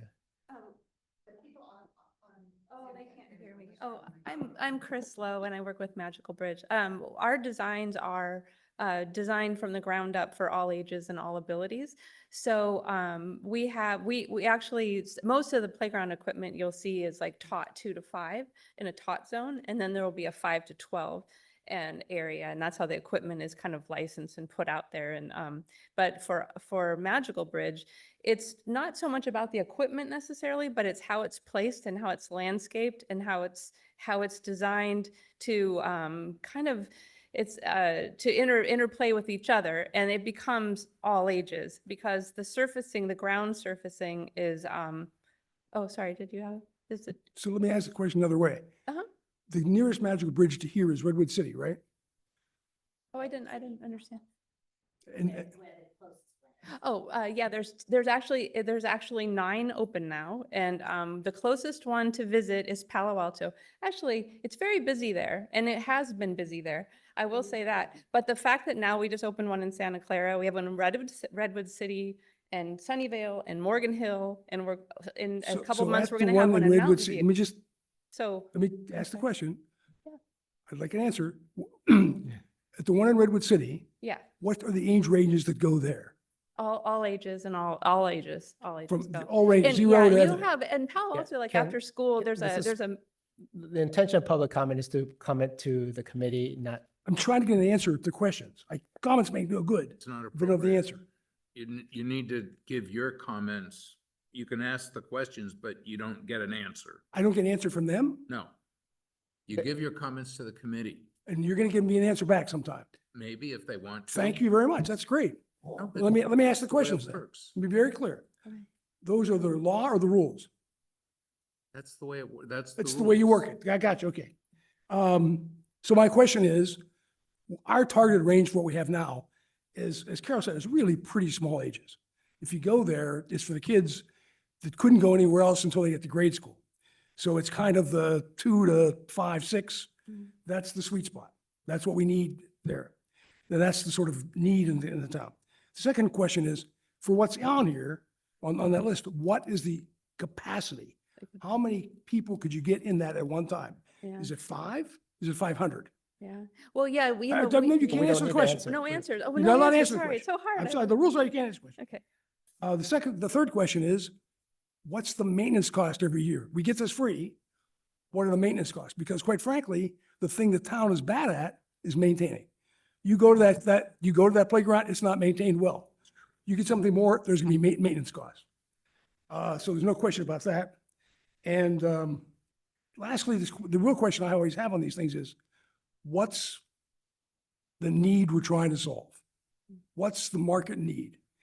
For example, I was the one who many years ago, or months ago, years probably, talked about a senior playground. We need some senior stuff. I'm not convinced we need one because I don't see the market need yet. I would not come to you and say, build a senior area, because I can't prove to you there is one. When I know there is one, I'll come back to you and explain it to you, but I don't believe in building it and they will come. So before I come back and say, do a senior thing, I'll give you the data. So if you could somehow perhaps get those answers back to me, I'd appreciate it. Thanks for your time. Okay, thank you, Ken. Are there any other public comments in the room? If not, I will take it on. Yeah, I'll take some. There's at least one online that Yeah, asked. if those that are interested can please raise their hand in the chat so we can keep track. And then we will call. So I'm gonna call Shannon Garrow first. Hi, my name is Shannon Garrow. I have 2 children, a neurotypical and a differently abled son. My son was actually in the first class of the Heritage Oaks at Laurel, and he is differently abled. He's physically disabled. We have, kind of through time and through much perseverance, despite what some people thought along the way, he was able to be mainstreamed. And, we had to fight very hard to get him mainstreamed in school. And one of the biggest challenges we had with the mainstreaming was the fact that very quickly he was excluded on things outside of being mainstreamed. So yes, he was in the classroom, but the kids went to the park after class. He couldn't go with them because he actually fell once on a playground and got a concussion. And on, your typical playground. And so the need is there. When you say, what is the need in town? You look at the school, there are all sorts of differently abled children in school. Some of them have physical disabilities. Some of them might have mental disabilities. And to exclude a portion of the population of the school districts that you serve simply doesn't make sense. You need to be able to have some place that your elementary schools and even your high schools can go to afterwards. As Jennifer mentioned, my son was part of the Challenger VIP League. To be able to stay with those students who come and dedicate their time to these kids and be able to play in the playground with them after would be honestly life-changing for these, for these people. And it's, these are experiences that, in all honesty, if you don't have a disabled or a differently abled child, you simply don't understand the level of exclusion and how much the children and the adult children, how much it impacts their life. Like, they understand it, they see it. He would give anything to be able to go somewhere with friends that was safe for him as well. But we would have to exclude because it just wasn't safe for him. So, I I agree on the moving forward. You need to look how you include people. That's moving forward. You know, you're strengthening community. If that's a city goal, this meets your city goal. And if there are questions about the fundraising, you need to look at the history of Magical Bridge and their ability to bring in donations and to bring in the funding needed to meet the need. Everybody needs a place to go. And in all honesty, my child does not have a place to go. And having been part of the school system in Atherton, okay, I guess that's my time cue is up, that my video is now off, but everybody deserves to have a place to go. So thank you for letting me speak. Thank you. You want to queue up the next speaker? Hi, Brian Nider here, CEO of Ability Path. We are a 104-year-old organization serving children and adults with developmental disabilities. We serve folks in 5 counties, primarily San Mateo County and Santa Clara County. No, I can see. Many of those we serve are in, something just happened. She's making. Did I get cut off? No, we can hear you. Okay, well, the camera went off. So anyway, there you go. I'll do it without a camera. So anyway, many Atherton residents. And, you know, a couple of things about Magical Bridge, if you haven't had a chance to visit it, it really is a build it and they will come. And that has been the case with every Magical Bridge they've opened. The increased usage for people of all ages and all abilities is pretty incredible. It's, first of all, it is accessible, it is inclusive, and it is truly magical. And I think that's the thing that's unique in the design that they created is while it was originally intended to be for children with developmental delays or those with disabilities, the reality is that thoughtful design is engaging for everyone. If you go to a park on any day of the week, and especially on weekends, you'll see it is an inclusive setting where everyone can have a grand and fun time. And I think one of the earlier speakers that talked about their elderly relative who has memory loss, it is a truly special place. It's one that I think brings out that joy in everyone that has a chance to go to it. And being in the heart of the Silicon Valley, you know, I don't know why we would look at old models when we've got one where more people are looking to put in a Magical Bridge in their communities, not only in the Bay Area, but around the world. And I think Atherton can certainly lead the way in being part of that and making a statement about the quality of the design and the impact it has on every resident, not just those with disabilities, though that is the primary target that we're looking to support and serve, and strongly encourage you to support Magical Bridge going in Atherton.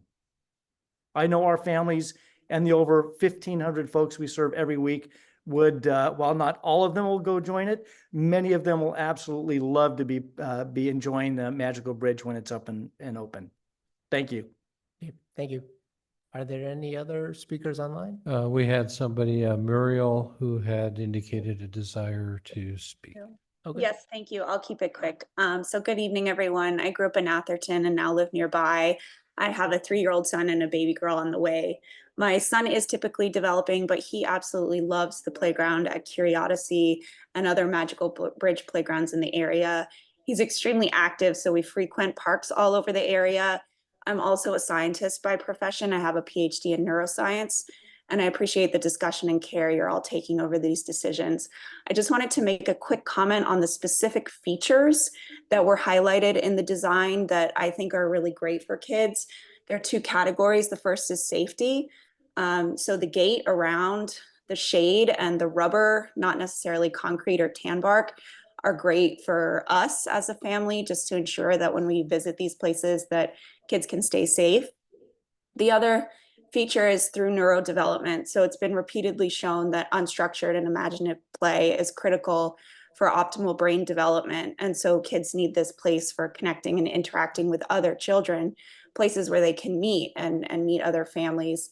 So the features in that category that really stand out are the water play, the kind of rock river with the water. Kids love just open play with that kind of environment. The stage, to see if there could be room for programming that involves music, performances, community building through that. The train really stimulates pretend and imaginative play with kids learning to take turns and interact with each other. And also the musical instrument features where they can incorporate sound and touch and make it more sensory for the whole brain to be engaged in an exploratory play. So I believe these features will help stimulate the minds of the next generation of our children in the area and give them a really nice place to play and build community. So thank you so much. Thank you. Does that conclude? Would you want to? Mind if I just do If you can keep it brief, yeah. I just feel like there've been a couple. Sorry, Laura Miranda again. I just feel like there's been a couple thoughts that I just wanted to build upon or refute. Sand, I know that sand is very popular. I just want to let you know that cats like to poop and pee in sand. So if you do pursue sand, you're going to have to figure out a way to cover it at night. And there's a disease called toxoplasmosis. Don't ask how I know this, but it affects specifically pregnant women. It can damage their fetuses and give them birth defects. It was one of the things that we followed to see if that was what the cause of my daughter's disability was, but it's not. But I'm just saying, like, I disagree about sand, and I respectfully, I think it's not worth the risk. And if you want to do that at home, God bless you. Water play, again, as Mariel mentioned, is very, very important for, there's a sense that might be a substitute for sand. It's going to be a lot cleaner, a lot healthier. And I just wanted to mention, and I don't know that it was very clear from the design, but there are two sets of swings. So there's some taut swings, and then there's some more swings that accommodate either older children or adults on the other side. So again, that's allowing people of all abilities to swing. Swinging is, again, another developmental thing that's very important for kids and also for all people. I mean, you see people in rocking chairs, there's a reason. Carousel, again, swinging, and respectfully, to your point, the old carousels were very dangerous, the ones that I grew up on where you ran, you jumped on. Now they're in ground. And the fall zones are meticulously designed scientifically with certain levels of rubber around the installation of the merry-go-round or the carousel. So I would just say I'm not aware of any incidents at Curiosity with our carousel. I also love our carousel at Curiosity because it can accommodate 2 wheelchair users. And that is a great stimulation for people in wheelchairs to be able to have that sensation. They really can't get it any other way. But parents also use it with their strollers. So they put their strollers in, and an 18-month-old who doesn't maybe have control to sit on a seat but can be buckled into a stroller can spin. So I'm just saying, when you design for the margins, guess what? All people benefit. The moms with the strollers benefit when we design for the wheelchair. Thank you. Thank you. So let me bring it back to the committee for discussion. So are there any thoughts about the design that we want to share? And then in terms of next steps, what is staff looking for from us? Are they looking for us to review Scott's proposal too, and then come up with a recommendation for? Yeah. You had a previous concept. Yep. You have, that was more or less within budget with an opportunity to make take it all forward in place or a more accessible surface without canvas or engineered wood fiber. Mhm. You have this proposal for Magical Bridge. And then we have an alternate concept that was prepared by Game Time. Okay. I'm going to call it kind of somewhere. So that's a third proposal?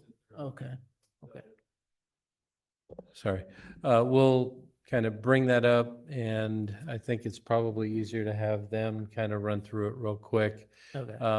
They have a brochure that you all have laid out for you with regards to principles of inclusive playground design and different features and elements that target different different things in that inclusive range. And so there's also a handout that kind of shows where some of those, what elements kind of hit which target areas. Okay.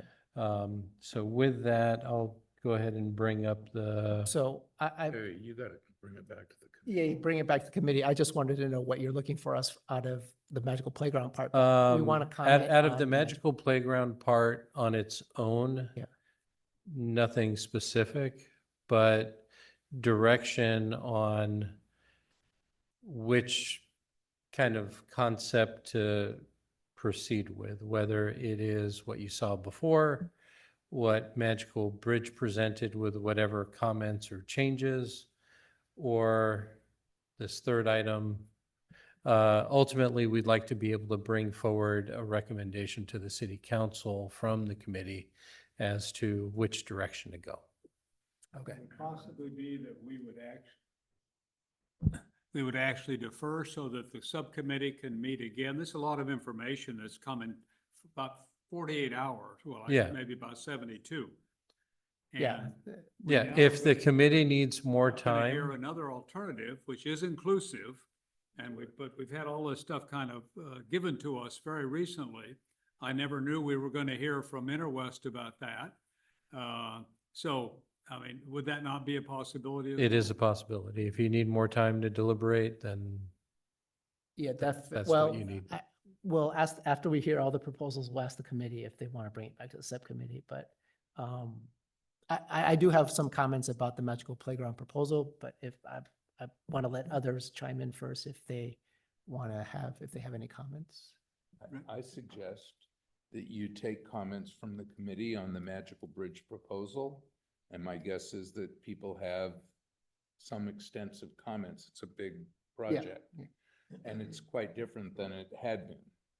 And that at the next meeting, we get the presentation from Interwest on the third proposal. And maybe after that, if there's not too much on that agenda, you could then nail it down and make a recommendation. Okay. But I think it's too much to hear, to both take all the comments on this, hear another proposal, take all the comments on that. That's another hour and a half. Okay, that's fair. So Robert, can we arrange for the subcommittee to hear on the third proposal sometime in between now and the October meeting? If that's okay with. Yeah, fellow we can subcommittee do that. I'm just gonna check in with, Yeah, I think that we should share it. We don't need to get into too many details, just to Okay. kind of give you guys an idea in the background, because Game Time did come from different. Oh, areas, and okay, everything okay. from Tennessee. Yeah, I think we ought to hear it. at least. Yeah, yeah, They okay. made the trip. Yeah, Um, decisions don't need to be made or any of that, but at least you have it. We can all Scott, share you it. need a speaker. Yeah, yeah. So maybe what we can do is let's conclude with the comments for Magical Bridge, then we'll go over to Game Time. So I'll open it up to any committee members that want to make their comments, then I'll make mine. No, anyone? My only comment on Magical Bridge has to do with this whole size of this project and what it's becoming. And it's, to have something 50% bigger than what we have is just not acceptable to me. Okay, go ahead, Rick. I think Magical Bridge came into this whole review at kind of at the end, but that's changed it to now make it be more at the middle, right? Because Magical Bridge has totally changed the dynamic. And I think there's a few things that we've heard from quite a number of Atherton residents that have disabled at some level children or relatives, either mentally or physically, that we really hadn't heard from before. And that's a big change, I think. I mean, it's kind of an eye-opening change. I think it's very real. And I'm glad that we've found the opportunity where that could come forward, because I think it's very important. I've got quite a number of comments. I'll try to be efficient, but I'm really impressed with the quality of thinking and design that's gone into this. And I want to give some specific comments. And I'm going through this handout that was emailed, and it describes each of these 9 different areas. And I don't think I have to address every one, but I want to address a few of them. One is, I really like the idea of the kindness corner. I think it's very important. We have it at the park where we have that little set of, Yeah, the curved area. yeah, the curved with the area handprints. that with the handprints, that should be made as the kindness area, and it reduces the size of what needs to be in what's little envelope area that is the park. Number 2, the slide and climb zone. I gotta say, when I first heard about this, that you walk up and then slide down, I was very skeptical of it, but I think it's great. I really think it's great. And I totally understand that kids in wheelchairs or kids that are disabled could get on a slide where they couldn't get on a slide if they had to climb up a ladder. So I know it's expensive because you have to build a mound, and you want a slide to be steep, not just to slide on it kind of at a level area. So that all has to be designed. But I believe that's possible. And I must say, in terms of the cost, in terms of the size of the space, 1.5 times what we had, I don't know if that's acceptable. But we've got to think about what the impact is to that additional space that's taken away from some other use, and we haven't done that. But that's important to do. I do think in terms of the cost that the town's not going to spend more than the 800,000 plus contingency that we expected, but I actually am confident that Magical Bridge can raise the money. So I wouldn't say that's a definite, yes, go for it comment, but it is a statement of confidence that they can do that. I want to continue with a couple more comments. The third area is the spin zone. I totally love what they propose in this. Getting onto a spin thing where you don't have to step up, it makes all the sense in the world for other people, you know, disabled kids, but also just easier for little kids.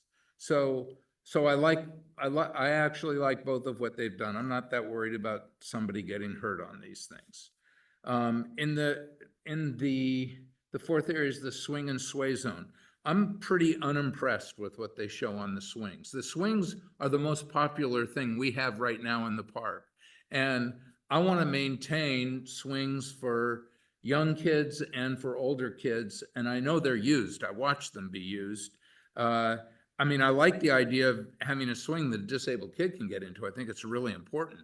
But I think that area could be improved. In terms of the tot zone, I think the idea of a swing and something like a train is great. I know that'll be really used. It's got to have a sandbox. Too many kids use sandboxes. It's been the most popular thing in the park. Now, maybe you could say, well, that's because you don't have everything else that is offered here. And maybe that's true, but it's the most popular thing in the park. And I know in the comments that we got, it's a big deal. The only other comment I'll make is I love the Hideaway Hut, especially where it's near very active things. I think there's kids that want to go chill out. And I think that thinking is impressive. It's right. It connects. I understand that water is really exciting to kids, and I know they love to play with it because I've watched mine play with it. For me, I'm going to take direction from staff on how much that makes sense in the park. I love the idea of some kind of musical instrument like these pipes where kids can play on them. They would love that. I really believe that. So I think there's a lot of ideas here that are quite interesting.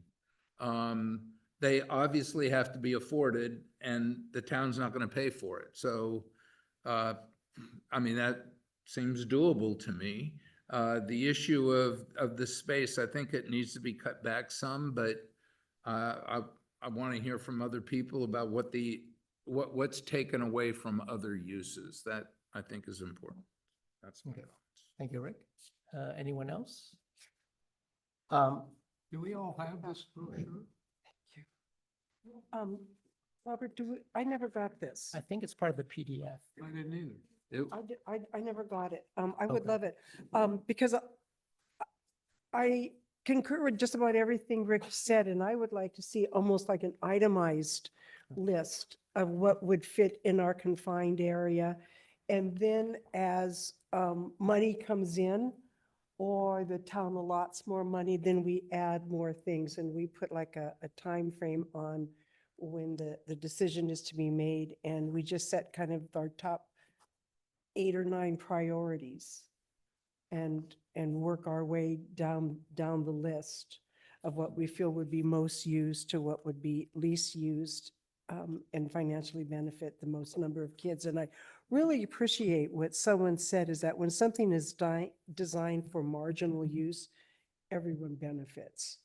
And that really resonated with me. I don't remember who said that, but when I looked at parks in Oregon, looked in parks in Texas, looked at parks here, looked at parks in Menlo Park, looked at parks in Palo Alto, and so much depends on the time of day you go. If it's a weekend or a weekday, but if we look at everything that has been offered in all of our offerings, I think we can really see where the dominant players, who the dominant players and who the dominant toys and equipment are. And we have that fit into our allotted space. Thank you, Dorothy. I'll conclude with my comments. So I'm pretty familiar with Magical Playground. My son's been to the Palo Alto one and the Redwood City one. He loves it. It's great. I do have concerns that it attracts a lot of people and would really change the character of Holbrook Palmer Park to be one where it becomes kind of a seminal attraction. And which is great, but it does change the character of how people have viewed the park and how people use the park. So it's become, it's kind of a walking park, a naturalistic park, so it becomes a much more active park, which is fine if that's how the community wants to take it, but it does change the park. But perhaps a compromise could be if the footprint's reduced, not only brings down the cost, but also won't necessarily attract as many people, but it's still a useful park for the community, but not one where it's kind of so big that, people are coming to it from, miles and miles away. I will say there's a few observations I've made being a Magical Playground parent user. Water features and the spin zone, I've seen they kind of break down through a lot of use because they're very popular, but from a maintenance perspective, I know Robert will not look forward to having to repair these things over again, especially the water feature. So so that's something we want to be conscious of, is that those things tend to break down quite a bit. Shade's quite important. It's something that our current park users have said we need more shade, especially for the tot zone. I know in Redwood City it was first built without shade, and boy, that was freaking hot. So, and then they put shades in, and that was so much better. So if we can add shade to the design, that would be great. More kind of sails or whatever would help. The other thing that I'm a little conflicted on is that the feedback we got from our survey, in which we surveyed our Atherton residents and park users, is they said they like balance equipment, they like sand, they like overhead climbers and horizontal climbers, they like a high slide, but none of those are in there. But I understand probably they can't be put in they're not as accessible as the other equipment, but that's kind of a conflict that is, what our residents want, what we've been told, and what is accessible. So that's kind of something I have to figure out what's best. But that's kind of my general feedback for the Magical Bridge team. So we will come revisit this next month, and probably have your proposal be modified a bit based on all the comments you've heard.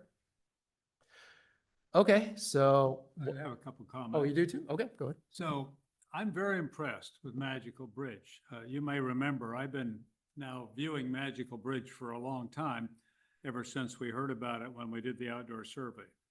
I'm extraordinarily impressed with the ability of the community, all of you, plus others, to actually do this and have it done.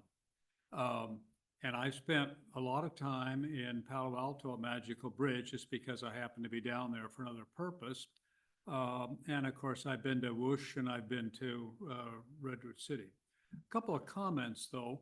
One, I think it's 9 minutes from here, from our park, to Red Morton Park, where you have the wonderful park there. Much, much bigger than we ever had.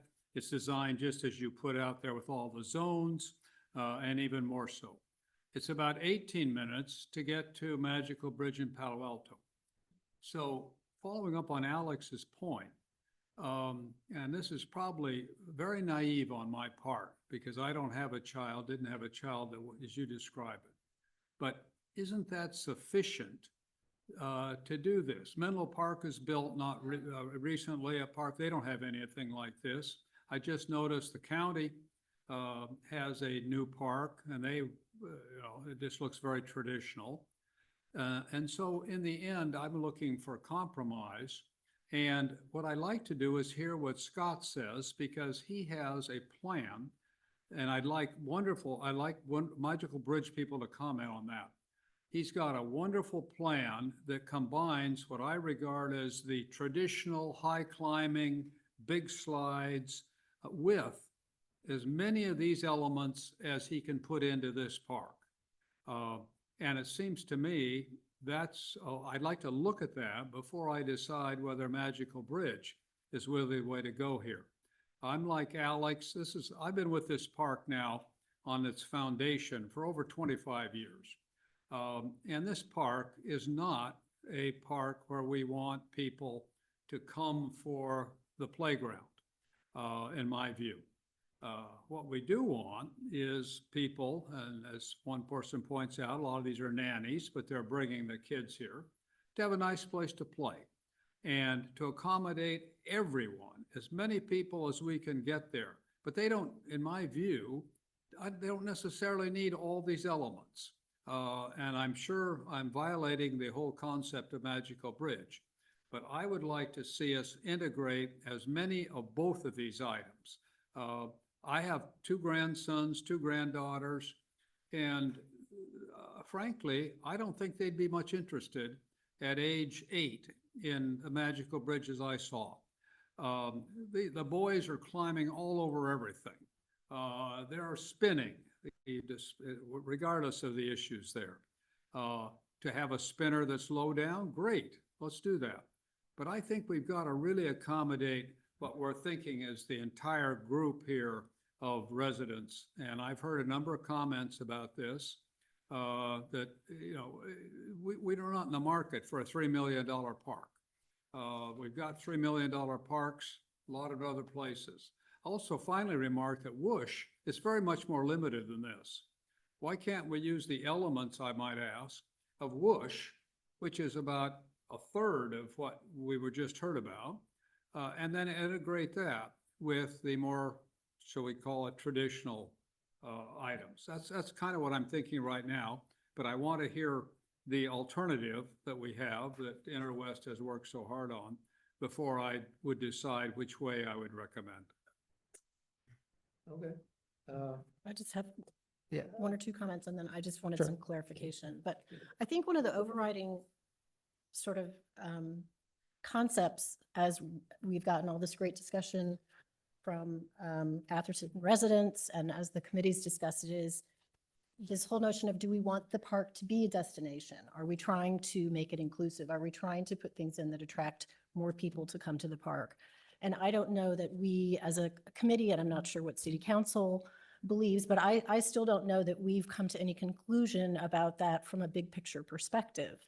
And if we really are trying to be inclusive and live the values of the city, then I think a lot of these things should be entertained. If we're trying to contain and we don't want to maximize traffic, then that takes us in a different direction. But I think those are things that we need to sort through and be clear about amongst ourselves and with our residents. So that's just a comment on sort of our mission.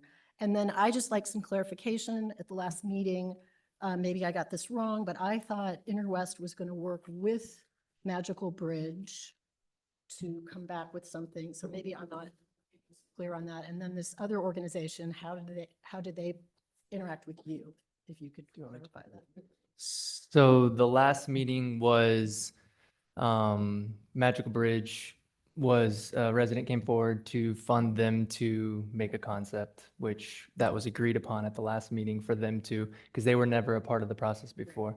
So then they went on to provide a concept, and that's where we're at today. Game Time, we've worked with like 3 or 4 other manufacturers and leading up to where, you know, the May 29th meeting where the concepts were, and they've been very responsive, and their input and all the survey that we had and the public outreach to create those concepts that we went to the public with.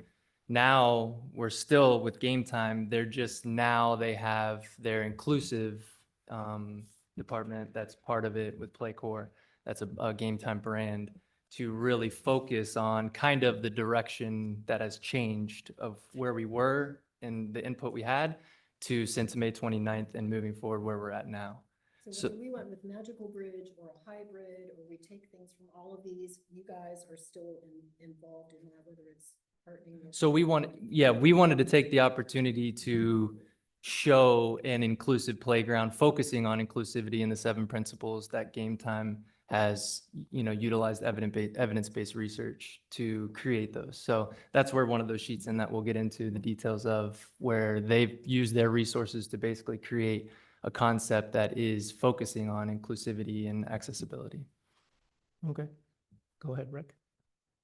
So I think that the issue that both Alex and Juliana have raised about what do we really want with the park is really an important issue. And I'm just sharing my perspective, although I think it reflects the council, but my perspective is look at the Little League field as a really good example, right? We had a donation of this field and it built a small stadium that could satisfy the needs of Little League, which are really Atherton and to some degree Menlo Park, but principally Atherton kids having a place that they could feel really good about to play baseball in. And it wasn't designed to be over the top, but it came off just superbly. And even people that were opposed to doing it support it because it's a very nice feature in the park. And I think that kind of addresses what Walt said. It meets the need of our kids and it feels good to be there. I think the same perspective should apply to this playground. The first playground that was built, that's now been modified a couple times by the town, slightly modified, I would say, was 100% provided by parents. It was all donation, 100% donation, and it was built by, it was pretty much designed by them and built as a need for their kids. This is the first time we've really had a comprehensive look at redoing this playground. And I think ending up with something, we don't want to be the attraction zone for tens or 50 miles away. I mean, that's not something I think that I would personally be interested in or that the council would be interested in. But I think we'd like to have something we really feel proud of and that will meet the needs of our kids. That's what I think. Okay, so why don't we turn it over to Game Time and hear what they have? Sure. So, and you can scroll through. So as I was saying, we, you know, before the May 29th meeting, we put together a concept that we worked with a number of different manufacturers. Game Time was successful in working with you guys through me and the survey that was provided. So they took all that input and we kind of had those first 2 concepts. That kind of changed and was geared more towards after the May 29th meeting and moving forward, looking at more inclusive and ADA, which is great and didn't come up before.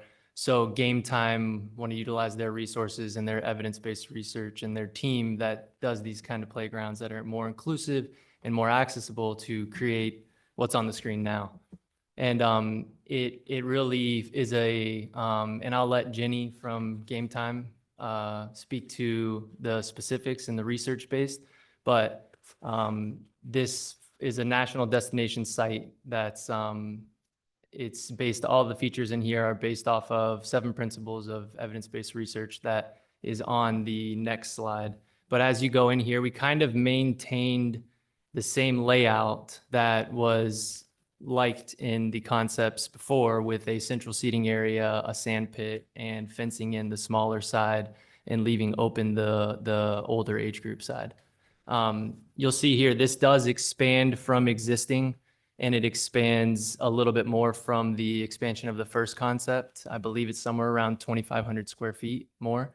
And I, Game Time can confirm that, but this you'll see once we get into a video that will show the flyby of the 3D model of it. It's got PIP that's about 43% of PIP with some EWF. Obviously everybody would like, and we would like it to all be PIP. That would be ideal. And when you get into the cost, it makes a big difference doing everything in PIP. And this whole playground, as we go through the flyby, you'll see that, it is all interchangeable. It can be value engineered. It can be, things can be taken away, but it focuses on the inclusivity. And the second slide, if you want to go to that. The second drop down, just scroll down. Yeah, and I will get into the details, and you'll see on the video, but this you have in front of you. And this is, Jenny will get into the details and her background. And this basically takes the features from the layout above, and it gives you those inclusive play features and the benefits of them. And you'll see the site elements through each one and the charts of those different principles that they tie into for that focus on that inclusivity section. So if Jenny wants to chime in, before we show the video, I'm going to let Jenny introduce herself and let you know a little bit about her and the evidence-based research and kind of the details of it. Thanks, Scott. Good evening. I know that it's been a long evening, so thank you again for your time. And I just want to, everyone here, thank them for championing inclusion and being passionate about creating spaces for people of all ages and abilities. This is something that is my purpose and my passion.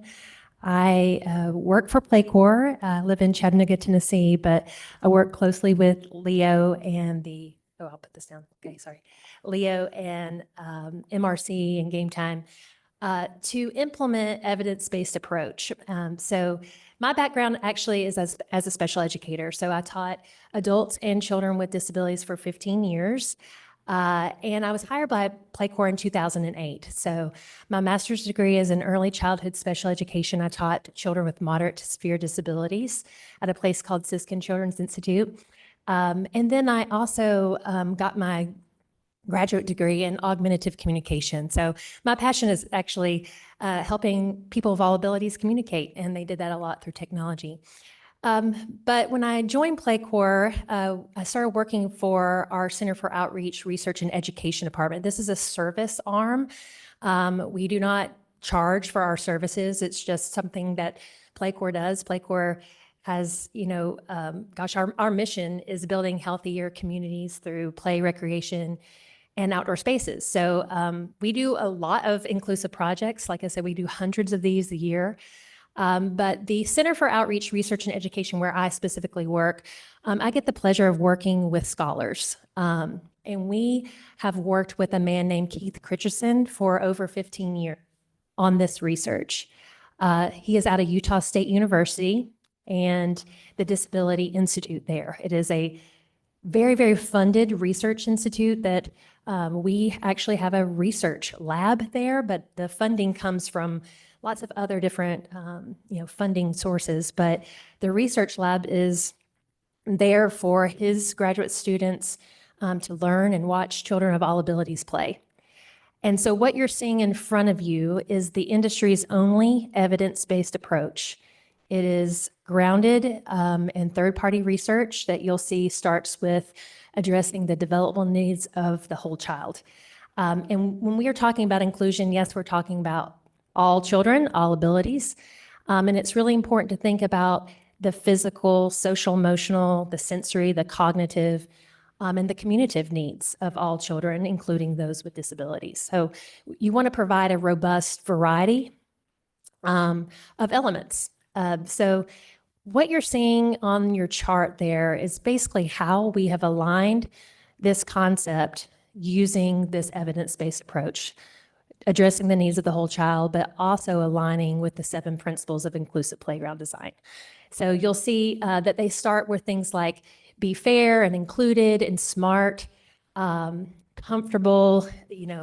There's all kinds of information within your book. If you want to turn to, I think it starts on page 32, that will outline this design philosophy. But this, again, is a concept that Keith Christensen, PhD in disability studies, but also has a child with a significant disability. He took the commonly used universal design principles, which create more user-friendly environments for more people to the greatest extent. And he tailored those to the needs of children in outdoor environments. And he talks a lot about what we want individuals to experience in these inclusive environments. And so the 7 principles, they have a lot of different guidelines, but I take designs and working with MRC, and what I do is highlight what the research shows. So these things on your left are grounded in the research that are very, very beneficial to children. So like I said, we do all kinds of inclusive playgrounds. We do them at different sizes and budgets. But what we try to do is align with a thoughtful process that includes these elements. What I've kind of featured there are some of the benefits. And then if you look at the site-specific examples, those are the examples within the design. Those are specific products and elements and design features in this design concept that we'll show. Just a few things to just point out. We've talked about music and sound a little bit, which I love because regardless of age or development, music is universal. And you'll see some Free Notes harmony music, which is harmonically toned instruments. They are shaped like flowers in the design and other elements. Again, accessible routes, unitary surfacing is ideal. In this concept, you're going to see kind of a mix, but we prefer it to be all poured in place rubber. We have a cost difference for that. Dramatic play, again, is something that the research shows that children without disabilities and with developmental disabilities actually play at similar levels. When children are engaged in imaginative play, they are actually demonstrating kind of higher levels of cognition, which is super important. So we want to infuse dramatic play throughout the environment. You're going to see opportunities for expressive language. We partner with a group called Mayor Johnson Boardmaker Symbols, and this park features a communication board so that if children that have language disabilities come to your park, they're able to demonstrate how they can communicate using picture symbols. So that is something really unique in this design. Other things like looping patterns and the way that the 2 to 5 and the 5 to 12 and the different areas are kind of grouped are very specific, using different patterns and colors using the surfacing. I'll call out jump-in points and cozy spots. Jump-in points are very specific in the research at Utah State that are very important to put adjacent to social emotional activities. Jump-in points are known to draw all children into play. Sometimes emotionally we need to just sit, observe, and watch until we are ready and gain confidence. So jump-in points are just seats that you're going to see specifically put throughout the design. And cozy spots are for sensory relief. So for children that need those calming areas just to sit and watch until they can hopefully come back and play with others. The slides are going to include slide transfers and areas for children to kind of be over off to the side so they do not create kind of a traffic issue with the slides, that they can sit and wait until maybe somebody that is using a wheelchair can have access to that wheelchair to get back into that mobility device. There's also all kinds of inclusive motion and movement activities. We talked about swinging and sliding and rocking. That provides vestibular and proprioceptive movement. Those are some of the 7 senses that are really important for motor planning and development. So the inclusive activities have features like high backs, the ability to just go up onto the activities without having to transfer out of wheelchairs. And then there's other things as well. I will highlight that not only does this meet the 7 principles of inclusive playground design, it was also created to promote physical activity. We want to make sure that all people have the ability to be healthy and really reach those moderate to vigorous levels of activity. So this concept also includes spinning, it includes swinging, sliding, brachiating, which is kind of a fancy word for upper body events. And so, yes, there's going to be things like monkey bars. But there's also going to be things like therapeutic rings and hand cyclers that are intended for children that are just developing those skills or who are seated using those mobility devices. Also includes a variety of climbers. So this has all kinds of fun graduated levels of challenge because we want kids to engage in beginning, intermediate, advanced levels of play that keeps them more engaged and more active. Other things that you'll see on here are if there's panels, we try to do those as half panels or balcony panels, and that gives the opportunity for a child that is using a mobility device to comfortably reach and approach those activities, like you can see there in the picture. And then throughout, obviously, things like shade and other amenities. So that kind of gives you the overview of kind of the way that we go about designing with inclusion in mind. And also, if you're looking at the part to the right, if you're wondering, well, what's here for somebody that has sensory needs?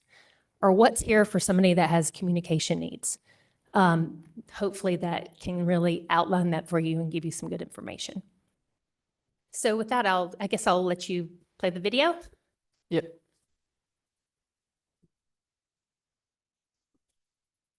And as this video goes through, it's about a 3-minute video, but it flies through the entire playground overview, a top view, and it can be stopped, played if you guys want to, if you want to see something up close.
There's the merry-go all that's intended for individuals using mobility devices as well as others to use, that's ground level. And one thing I didn't mention is the ramps. Obviously, ramps are important for access. We are very dedicated to providing, breaking down those barriers for physical access, but also very focused on social participation. And one of the things that recently just came out of Utah State is height is really important. And you'll see this concept has a lot of height. As children get to higher levels, children specifically with developmental disabilities tend to play with their peers more, the higher that they get on a play structure. So that was one of the things that, and again, this is, a concept that can be adjusted, but you'll see to the left is the 2 to 5 area. The right side is kind of that 5 to 12 area. And I guess the last thing I'll just say before we have questions or whatnot, this is designed using research, and Playcorps does have a program to recognize communities for turning research into practice. And so this meets 2 of those national demonstration site requirements, one for promoting physical activity and the other for inclusion. And as part of that program, we do recognize communities for their project of excellence. And with that comes data services. And so communities that implement these types of designs, we have a whole data service lab. This is about 6 people that work within our department that provide 3 different reports. One report comes at the very beginning to kind of provide you with data. I know in your community currently you have about 600 people they pulled for us that have a disability and 200 children that are receiving exceptional education services. They provide lots of data to kind of arm you with kind of the need that help make those types of decisions. The second report comes 60 days after this opens, and it's going to give you lots of information about the usage of the park and the economic kind of impact. And the third report comes from users and the sentiments from users. You might have noticed in the video there that there were 2 signs. That's to recognize and create awareness for the community that this was designed using those evidence-based approaches. But there's QR codes on those signs for communities to share their feedback. And there's a series of questions. And like I said, we've done hundreds and hundreds of designs like this, and we're finding that 98% of people that go there are active, 98% are satisfied, 96% plan to return. So this is information that can be used by your committee and others to kind of really validate that investment and really celebrate, I think, what you do to promote healthy communities. So. Scott, did you have anything you wanted to say? Nope, no. Go ahead. Okay. Are there any questions from the committee? I want to thank you all for coming so far from Tennessee. Oh, please. He's not from. Well, Oh, okay. Yeah, Leo's local. I'm from Chattanooga, Tennessee. So Okay. David Hill, the regional sales manager for Game Time, and also a father to a son with autism. And I've been working with Playcorps for 14 years, and I've personally been able to design roughly 30 inclusive playgrounds. So again, like Jenny said, what I believe is most important is that you all have your awareness of the need for inclusion has come up dramatically, which is very important. You can decide how much you want to do and where you want to go, but just the fact that you're talking about it is truly wonderful, and I want to commend you all for that. Second is just the practical things of the committee having to figure out what you want. This is not easy. I just wanted to say what we worked on the initial scope based on what we were given. And I think you all understand that. This scope was based off of kind of what the other Magical Bridge. So what I'm hearing is if you guys can come together on what you want, then we would like the opportunity, you know, you could do this one, or you could do the first one, or you could do a middle. We can literally, that's what we do is, what's your budget? What do you want in it? And then we come and show it to you. So I just wanted to say we have a lot of flexibility. You're seeing two options. One was based on the original scope. Maybe you decide you want most of the original scope, but you want to include more inclusive elements. Just let us know and we'd be happy to pull it together or not for the next meeting. When you said, well, we'll have people come back together. Might not be all of us, but it'd probably be two of us. Okay. We'll come back. Can't get Jenny. Yeah. I can come virtually. Okay. Yeah.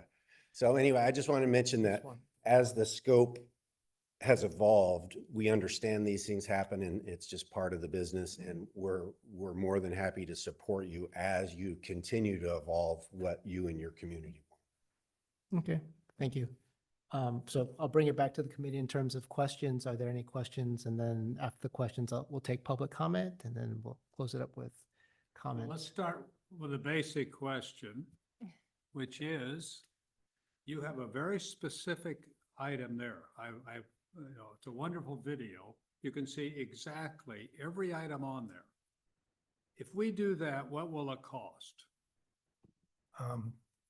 Yeah, this most recent design with poured in place in engineered wood fiber combination is about $1.3 million. No, I'm sorry, it's $1.1 million. And that is a That's- million, yeah. That's everything that you're seeing on this thing. Does that include a contingency? That does not include a contingency. And that is the one, and correct me if I'm wrong, Leo, but the 1.18 that it is excludes the fence and depending on the material that we would have. Yeah. Is that correct? I checked on that today, that, you know, we just did one in Novato that's really similar size. And it runs about $140 a linear foot. I think you have 237 linear feet. Oh, no, that's the whole area. So it's Yeah. only going to be 20 or 30,000. Yeah, it's not, it just doesn't include that in that 1.18. Yeah, we kept building on this. When we expanded, we didn't have the expansion cost because we're moving in these, you know, working changes all the time. But this one, you know, expanding it 2,250 square feet to accommodate this design, utilizing engineered wood fiber and poured in place. It made our budget go up from, you know, 800,000 to $1.1 million. You have about 190,000 more in equipment. And then the construction of it, and the expansion and all that got the price up to there. But what I like about our program, and we deal with public entities all the time, is that when we give you a 1.1, it's 1.1 and it'll be in, when we sign a contract with you, you give us the completion times that we'll both agree on. And this particular job would take about 190 days from notice to proceed, and we'd be opening the playground. And when you say that, does that include all the infrastructure costs? Yes. Everything? Scott Maybe- mentioned it wasn't the Contingency in the fence. So The 10% contingency in the fence. contingency and the fencing. Well, but is there no water in this? There's no water. Okay, so we don't have to worry about that. Now tell me again on the spacing. I hear 2,500 more than what? Than what we have right now? Yeah, your existing is, Because you already had expanded it a bit. yeah, Okay, but we're going back now to 2,500. So Was that- Magical Bridge says 3,200 more, and you say 2,500 more. We're kind of in the same ballpark, it sounds like. What's your total square I footage? think you know, your footprint is what? Scott, do you have that? 6,800. 68, and we're going to 84. Okay. Yeah, 8,400. so let me interject for a second. So this is a concept. It's got a lot of big features in it, as you saw in the video. things are scalable. Things can shrink, get reduced. What we have on this exhibit, there's a green line that kind of runs through. It's limited in terms of it's hard to see here. I'll try and zoom in so it's a little easier, maybe. So the PIP does not run through the entire park or the entire playground. That is an additional cost. It's doable. And I think that estimate was around 1.3 something. Yeah, there's 150,000 more for the entire surface to be PIP. So what do we have that's not PIP in your design? It would be the wood fiber. Is that wood That's in the chips? video. It's got PIP about 43% of the surface area, and the other portion is EWF, which is the wood fiber chips. So Can you push a wheelchair through everything? Not easily. not easily through the EWF. No.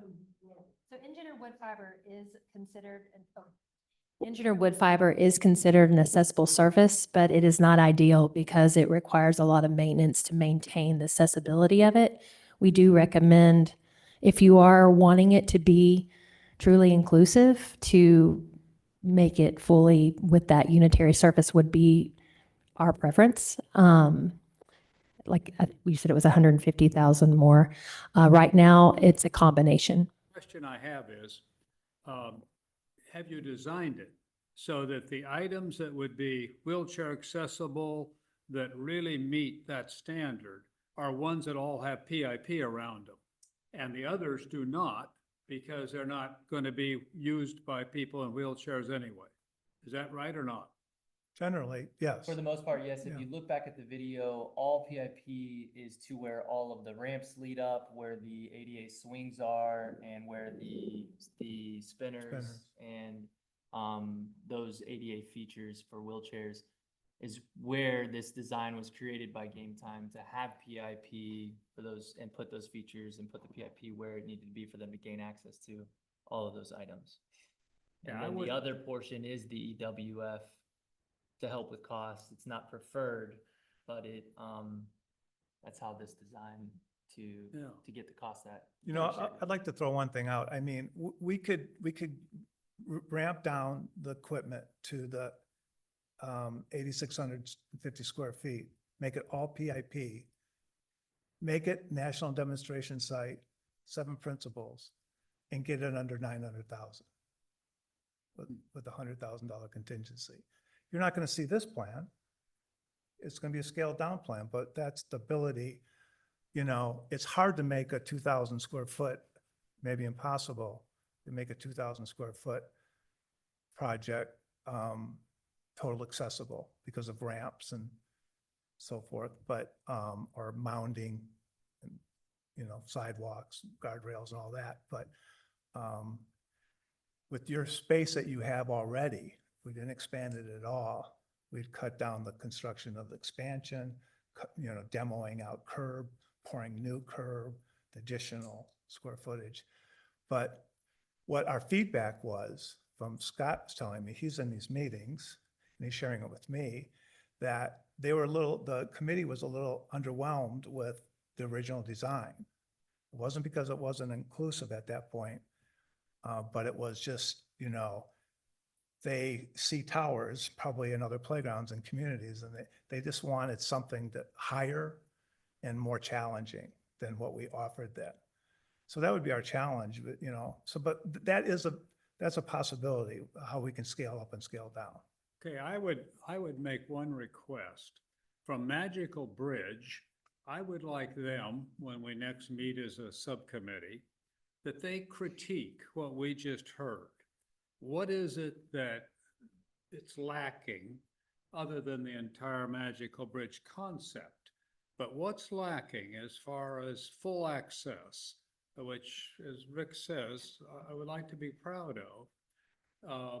And on the other hand, I'd like you people, Interwest, to actually discuss what is it that Magical Bridge has that you could implement more, or have you really done as much as you can on inclusive?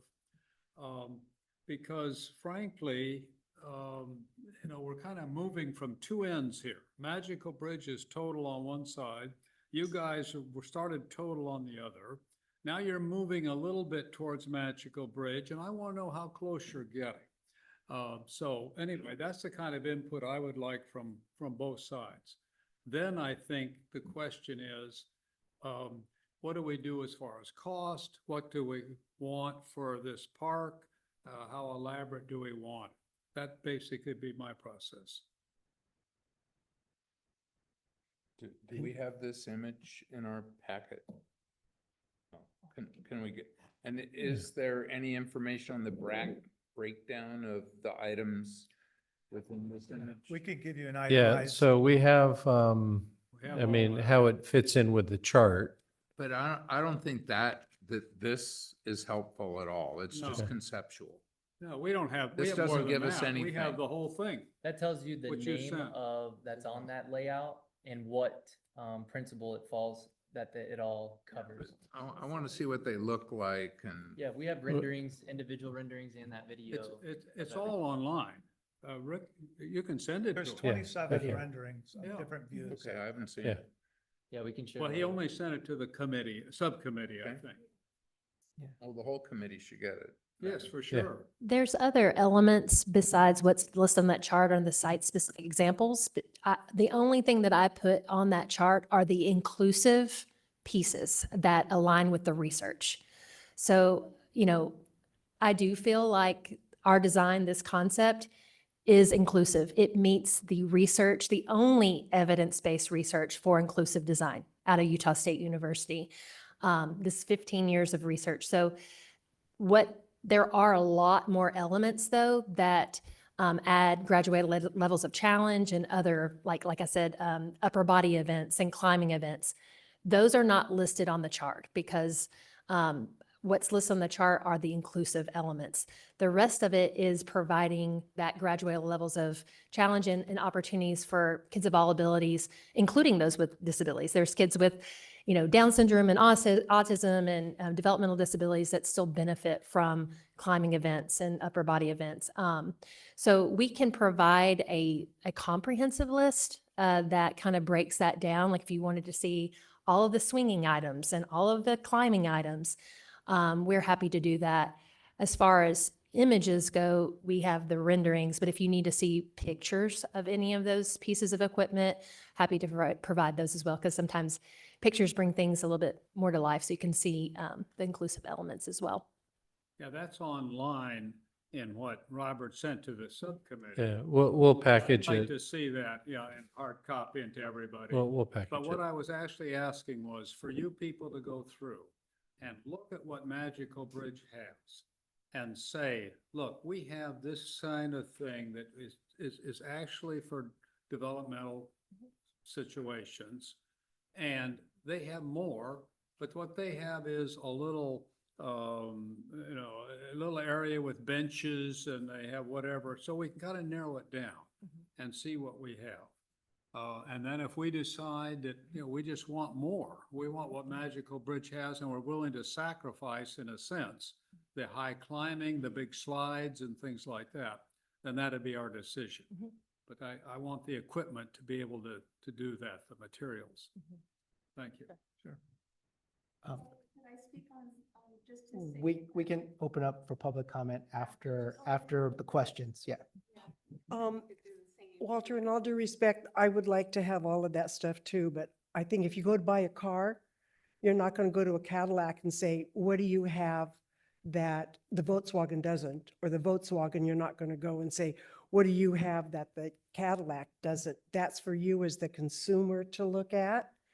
And I think you're putting both of these people in kind of an awkward position. That's our responsibility to look at what they are offering rather than them to kind of bat at each other.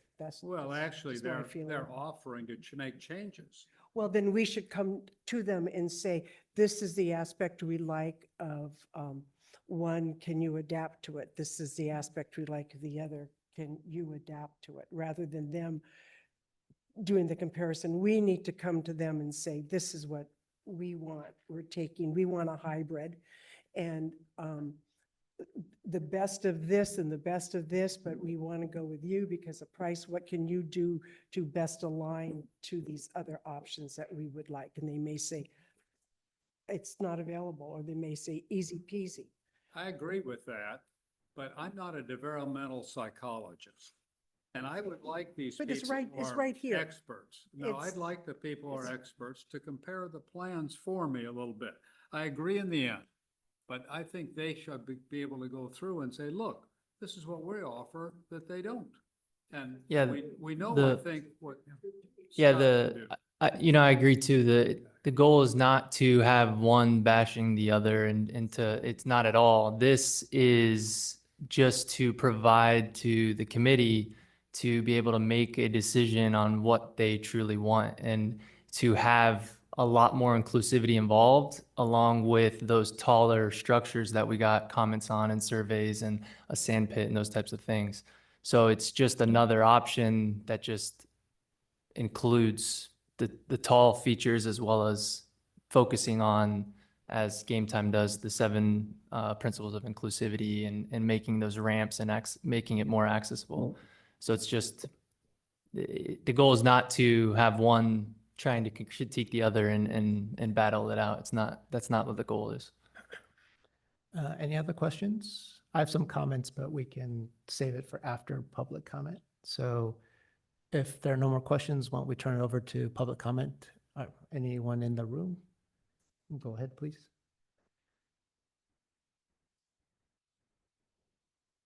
Thank you very much. That was a great presentation. I just want to say we can't really compete apples to apples with Game Time. They're a large equipment company. They've been around for a long time. But I will say that I didn't know today was going to be a presentation about inclusive design and principles and things, because we have all those. And in fact, we pulled from the same data, the same research as you, the group out of Utah. We worked at them and we consulted for 10 years solely on inclusive play and how to do it better. And Olenka, our founder, says that we exist because of equipment companies coming in and saying that they're an inclusive solution. Because putting 43% inclusive into a 100% playground doesn't make it inclusive. And we look at the design. We're really a design company, not an equipment company. We buy equipment from every vendor. We search all around the world for the best, most inclusive, inspiring, innovative equipment. We don't put a big structure in the ground and say, this is going to do it all. We look at everyone in the community. Disabilities, I mean, 1 in 4 people are disabled today, and anyone can be disabled at any time. 90% of those disabilities are invisible and only 10 are visible. 10 being people in wheelchairs, people you can physically see that they're disabled. That's 10% of the disability population. We look at 100% of the people, able-bodied, disabled, older people, younger people. Our job is to connect communities and to have everyone play together. My 2 girls are neurotypical, and they've gotten as much out of Magical Bridge and the experiences that they've had on that playground as Emma's sister Ava, who at Magical Bridge was founded for. Emma and Ava grew up together, and Ava's pretty severely disabled and Emma is neurotypical, and Olenka started the company. And this is a local, women-owned small business, and it's right here, it's founded in Palo Alto, so I want you to recognize that also. I really appreciate you came out from Tennessee and you have a huge program with a lot of resources and you got to do this great flyby, but it's not apples to apples. And we do this from pure passion, and we're families in this community and we want to make a difference. And so, Walter, I will absolutely come to you and give you everything you'd like to see, play value to play value, why we exist and why Laurel came with her community to support Magical Bridge. Against that, it's not going to be the same, and it will definitely be more expensive, but I promise you it'll do more for your community than any typical playground that you'll see, even if they call it inclusive. And I don't mean to bash, and I I think it's great what you've done, and I appreciate your expertise, but I just really wanted to show a little passion here because it's hard to watch and it's hard to like have to fight for something that's just so good, because I've seen it transform I live really close to the Palo Alto playground, and I've seen what it does, and it's very special. Anyway, sorry, got a little less corporate here, but I just wanted you to let you know where we come from, and that's truly like we're a heartfelt organization, and but we will answer your questions. And I will say, as far as the scope of the playground that we presented, it was our decision to show you the full enchilada. We wanted to show you everything that we can do, expand the space, went a little over budget. We just said, let's show Atherton what we could do if we could. And Laurel and her community has been so generous in order to explore the biggest solution, but we can certainly pare it back. We can take away the water, we can reduce the footprint, we can pull it in, we could even match the budget. But we just wanted to show you the largest, like our dream. This would be our dream for Atherton, but we certainly are adaptable and can scale it as much as appropriate for the space and the community. And just on a final note about community is we start every project with community input meetings, and we go into the community and meet with groups, nonprofit organizations, people who serve people with disabilities. We go to the preschool that's across the way. We talk to everyone, and we make sure that we deliver a very customized solution that reflects the culture and like the interests and the desires of the community. So I just want to let you know that too. Everything we do is completely custom and adaptable. So anyway, that was it. Thanks for hearing me out. I really appreciate it. It was hard to bite my tongue, and I really appreciate Game Time, and they're a great company, I will say, but I just wanted to let you know how we're different. Thanks. Okay, go ahead. If people can keep it as brief as possible so that we can. I'm going to take 1 minute. Thank you. So I have found tonight fascinating, and I have a nephew who has a 4-year-old son who has severe cerebral palsy and is in a wheelchair. So I am very sympathetic to the comments I heard tonight. But this playground is for all children, not just the disabled. And there are 3 things in the current playground that must stay in a new playground. The sandbox has got to stay. Sand. I don't care what you do with the rest, you have got to have sand. 2, the kids love the 2 little house structures, the Atherton train station. They go in there all the time. In fact, they pour sand buckets inside because it's like a sieve going through. They have to stay. Find a place for them somewhere. 3rd, the swings. Rick is right. They love the swings. And the green swing that's over there, that's a seat, you have to have it. Because what happens is the mothers bring the older children who are 3 or 4 over, and they have an infant. And they put the infant in that little swing, and they swing him back and forth in that, and my granddaughter loves it. So you have to keep those 3, the rest, whatever. But you got to keep those. Thank you. Thank you, Carol. Go ahead.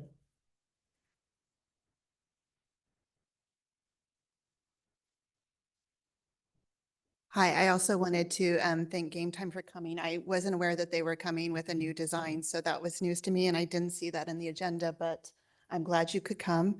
And I feel like as we explore inclusivity together, it's a great learning opportunity for all of us, and I certainly am going to probably learn more about what Game Time has to offer. I would just like to build on maybe what Magical Bridge mentioned, which is they are a small women-owned business, but I would say more than that, they're a nonprofit. So they're not making money on, their goal is not to make money. They have a mission, like all nonprofits. They're a 501c3 corporation. That means that they are not trying to make money off of this. Our friends here are trying to make money off of this. They are trying to sell their product, and that's a noble thing to do. I'm about business. I like business. It's fine. But just know that these folks are just trying to recommend the best of breed playground opportunities for children of all abilities and their caretakers and their people. It doesn't matter to them. They might even choose some Game Time equipment if it meets the needs. and it meets the high enough standard. I would just kind of look at what is the look and feel of Game Time versus what you see at Magical Bridge. Which one more closely reflects the character and the innovation that Atherton residents expect? Do they want something that looks like they've seen in other playgrounds, like metal ramps, plastic things? I don't think so. I think that what Magical Bridge, and I think if they aired on the side of showing a little bit too much. I mean, there can be a lot of value engineering out of that playground. They showed you Cork. Cork is a great, wonderful thing. And I know my friend Ken over here is a proponent of the environment. So they thought, oh, we feel like Atherton is really going to want a higher end product, which is Cork, instead of the rubberized poured rubber. Okay, so I think that there could be some things taken down to get to the budget that you like, but it's still going to be very Athertonian. It's going to have the colors of we already see in Holbert Palmer Park, the beiges and the yellows, and I think they can match that with all of their equipment, with the poured rubber, with the equipment, they can match it. When you get a Game Time playground, there's nothing wrong with it. It's just, it's going to be all Game Time equipment. It's going to look, I don't know, plain vanilla to me. I think that when you go to Magical Bridge, it is such a wow, and it's such a feeling that the kids feel like somebody cares about me. Kids with special needs feel like somebody cares about me. They're spending some funds on me. And I know that that is probably the hardest thing for this committee to have to think about, because you have a $1 million budget and maybe, you know, a $3 million desire, right? All things being equal. But honestly, I can raise money. I know my friend Katie and I could do it together. We could do it together with the Magical Bridge folks. Katie knows a lot of people. She's a grandmother. She's lived here 3 generations. We feel we could raise money for Magical Bridge. I don't think we can make nice folks here, but I don't think we can raise the money for these folks. And I'm not going to. I don't think Katie is. If you want us to raise money, we are here for it. We will do it, but we're not going to do it for kind of a plain vanilla 1980 style playground. And I know that they have a lot of upgrades and inclusiveness, and I appreciate that. But the look and feel of it still is not very innovative. It's not what you will see at Magical Bridge. And I really ask you to go back to the town goals and ask yourselves which design better encapsulates what the town's goals are. And if we have to spend another 3 to 6 months raising the money, I would ask you to give us that opportunity. If we could do it really quickly, you know, Katie and I were like, we could sell bricks over, you know, in December. It would be such a great fundraising opportunity. Who wouldn't want to give their grandchild a brick at the new playground in December for the holidays? So I ask you to consider all, I know, gosh, you guys are in a tough position. I've been in it myself, but I really implore you to maybe look at their playground, go to some of these playgrounds if you haven't. When I was in charge, I did a tick count. I think someone mentioned that. I went and I looked at every piece of equipment and I ticked how many kids were on it, and I figured out which. I can give you my data from 2019. You might want to update it, but I'm just saying there's a lot you could do to find out what is really important. Can you wrap it up? Sorry. Yeah, it's okay. I'm so passionate. I know, we understand. I would just say Curiosity has what I think is the best of. If you're really looking for the best of, I would go to Whoosh. If you need a pass, I can get you one. Go there and just look at the playground and judge for yourself. Thank you. Okay, thank you. Are there any other public comments? Okay. And I asked if they can keep it brief, get to the point, and then we can. So first we have Valerie.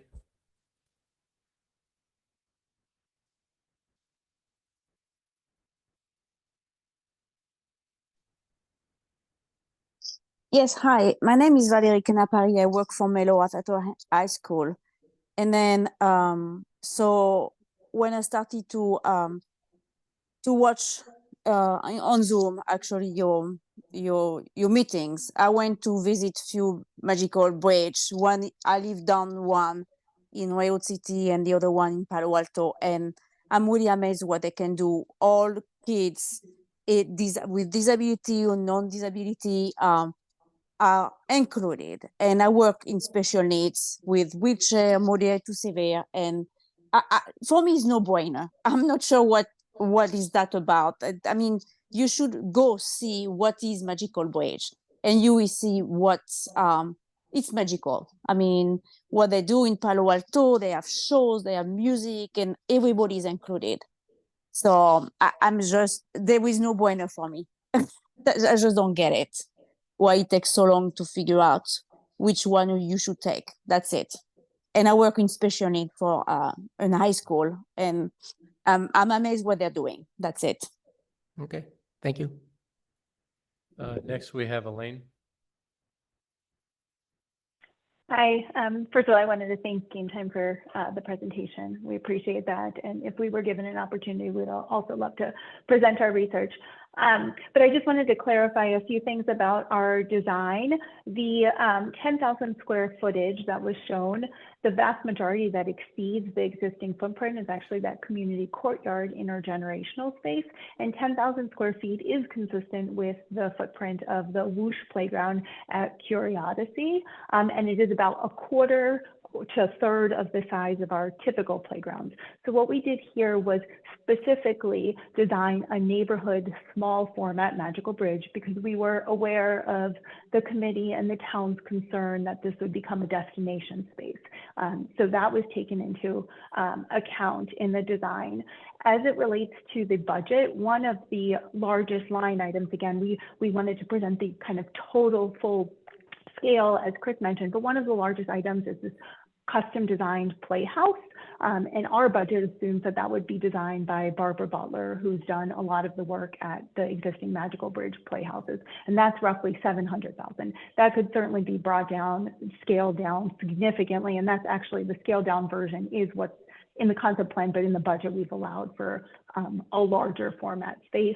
Along with that, again, there's an allowance of about $300,000 for this community courtyard, which again can be taken out if that is the direction we are given. Our budget also includes landscaping, vegetation, trees, as well as a significant amount of shade.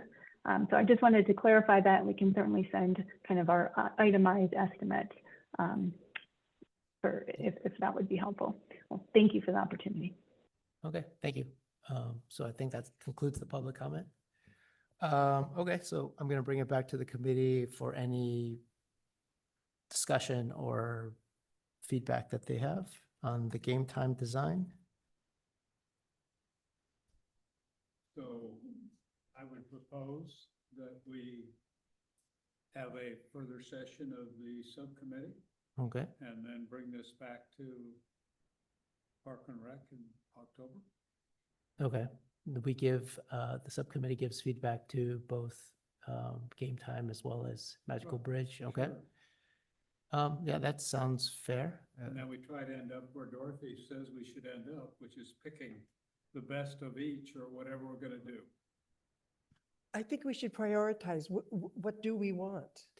And before even looking at Yeah. either of them is what do we want and then what matches what we want. Yeah. So I would ask, do we have any feedback for Game Time's design? Whether their initial proposal or this new proposal? I have some feedback, but I will allow others to comment first if they. Well, my feedback is it's a great change.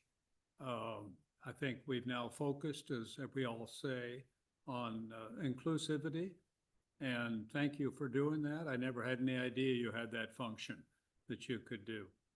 So I appreciate that. I appreciate your trying to integrate what our residents said they wanted in a park as well.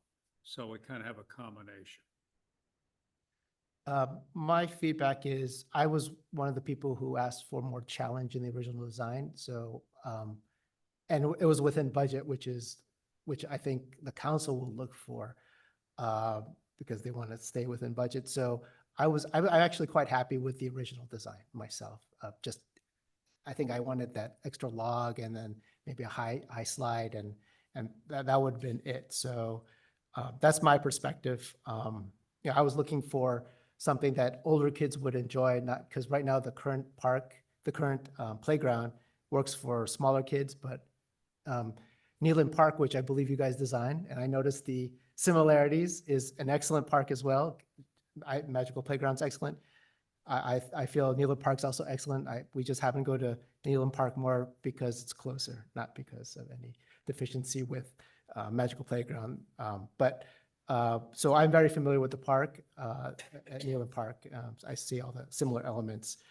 And so I've kind of emulated a lot of my ideas of what's a challenge because of the things that my son likes about those things at Neelan Park. So I was glad to actually see a lot of those elements in there. Thank you for that. So so that would just be my feedback, is I like the original design, and I think if I were to vote between those two, I would choose the original design over, just because it meets the budget, and it's the smaller footprint. We want to keep it kind of a community park, and if we expand, it's going to cost more too. Okay, so I think we are done with this topic. Yes. No, we don't. I want to thank everyone for coming. Next time I will schedule this first, since we had more comments. Usually it's pickleball. I thought we'd have more comments, but this one turned out to have more. But thank you again for everyone and all the proposals that have been submitted. Thank you. Okay, let's move on to 5C, resident survey. So the town is doing a citywide survey, and they want our feedback about any park and rec questions we want to give to our residents. So do we have anything park and rec related that we want to ask residents that we've always wanted to know? Senior playground, hint, hint. What do we The have? survey doesn't go out until next year. Correct, but we've been told that to provide feedback to staff, that we have to submit it now. I'd do it next month. I'm personally ready to leave. Is it, Okay. is it, It's been over 3 hours. can we extend it? Can we ask, I forget the lady's name, if we can extend it to October? Christabel? Okay. I'll talk to Christabel At the about it. request of council. Yeah. I have some comments about that survey. I was sent it for Atherton Arts Foundation. Okay. And I Googled the maker of it. Like try You mean two- the vendor? Yeah, whatever it is. Yeah. Try 2 Yelp stars. Okay. And I looked through the questions they asked, and they made absolutely 0 sense. Well, that's good that we got the extension then, because we'll have more time. Yeah, it's, Okay. have you read through the? No, I'm Just- more concerned with getting the questions because, Well, then it isn't that way. It says, what would you like to know? No, what would we like to know? Well, yeah, I'd like to know who's going to win the election next November. What would you, I would like to know why my kids can't Okay. live next door to me. It's, Yeah. it's, I don't think there's anything we can affect in We're terms of change. discussing it. We are, I guess. yeah, it's just that we have to come up with something that is not on the survey questions, but.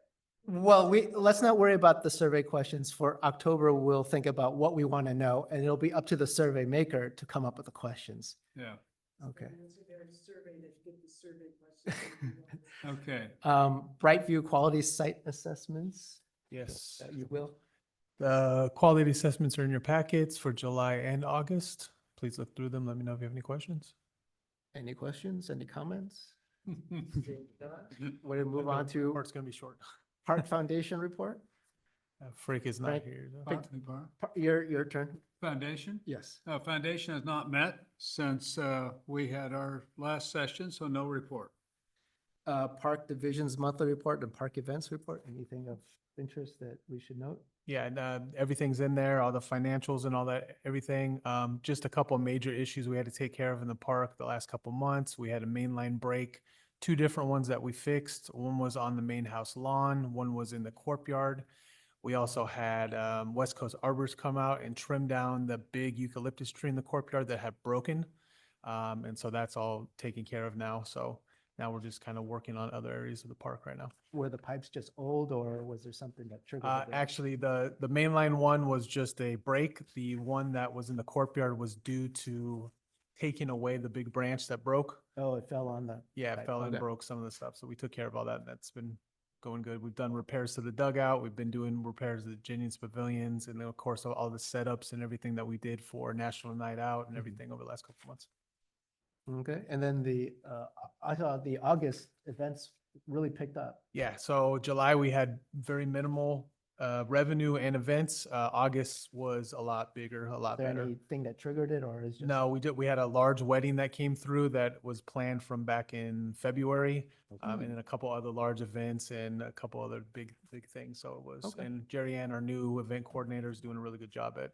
Oh, okay, getting- we hired an event. coordinator. She's still a temp. She's a She's temp, from the okay. thing, but she's the one that took over for Grant and she's doing a really good job at getting people. Okay, that's good to hear. Any individual committee member comments? Well, let me just ask, what are we going to do with pickleball? Are we going to prepare a presentation to the council for their next session? I don't, unless staff needs us to, I don't believe so. Okay, you just let them do the presentation? Yeah, they'll tell us if they need our help in Okay. anything. I mean, they got our feedback and I think they will report that to Yeah, but council. they don't have a wonderful report and all detail to attach, right? I'm sure Robert will include the You're right, materials. The exactly. question is the voluminous material, whether they'll review it in full totality. So next meeting is October 2nd at 6:30, although it probably will start at 5 because that's when we have our walkthrough in October. Make sure to get something for everyone to eat so that we're good to go. Otherwise, I have nothing else. Do I have a motion to adjourn? So move. Okay, adjourned. Thank you. Rick, extra compensation for going through 2 meetings today.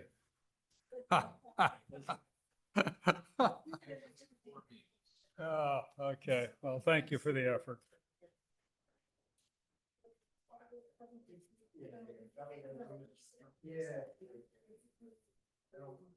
Will, when you talk to Anthony, would you ask him why I get kicked off the internet after about 2 hours here? And I think everyone that gets one, I think there's a time limit. Well, that's what I want, so I think that's what. So ask him what we have to do to re-enter that point. He will. Thank you. No problem. Actually, make it contingent. I'll find when you do. I'm wondering if these people can summarize.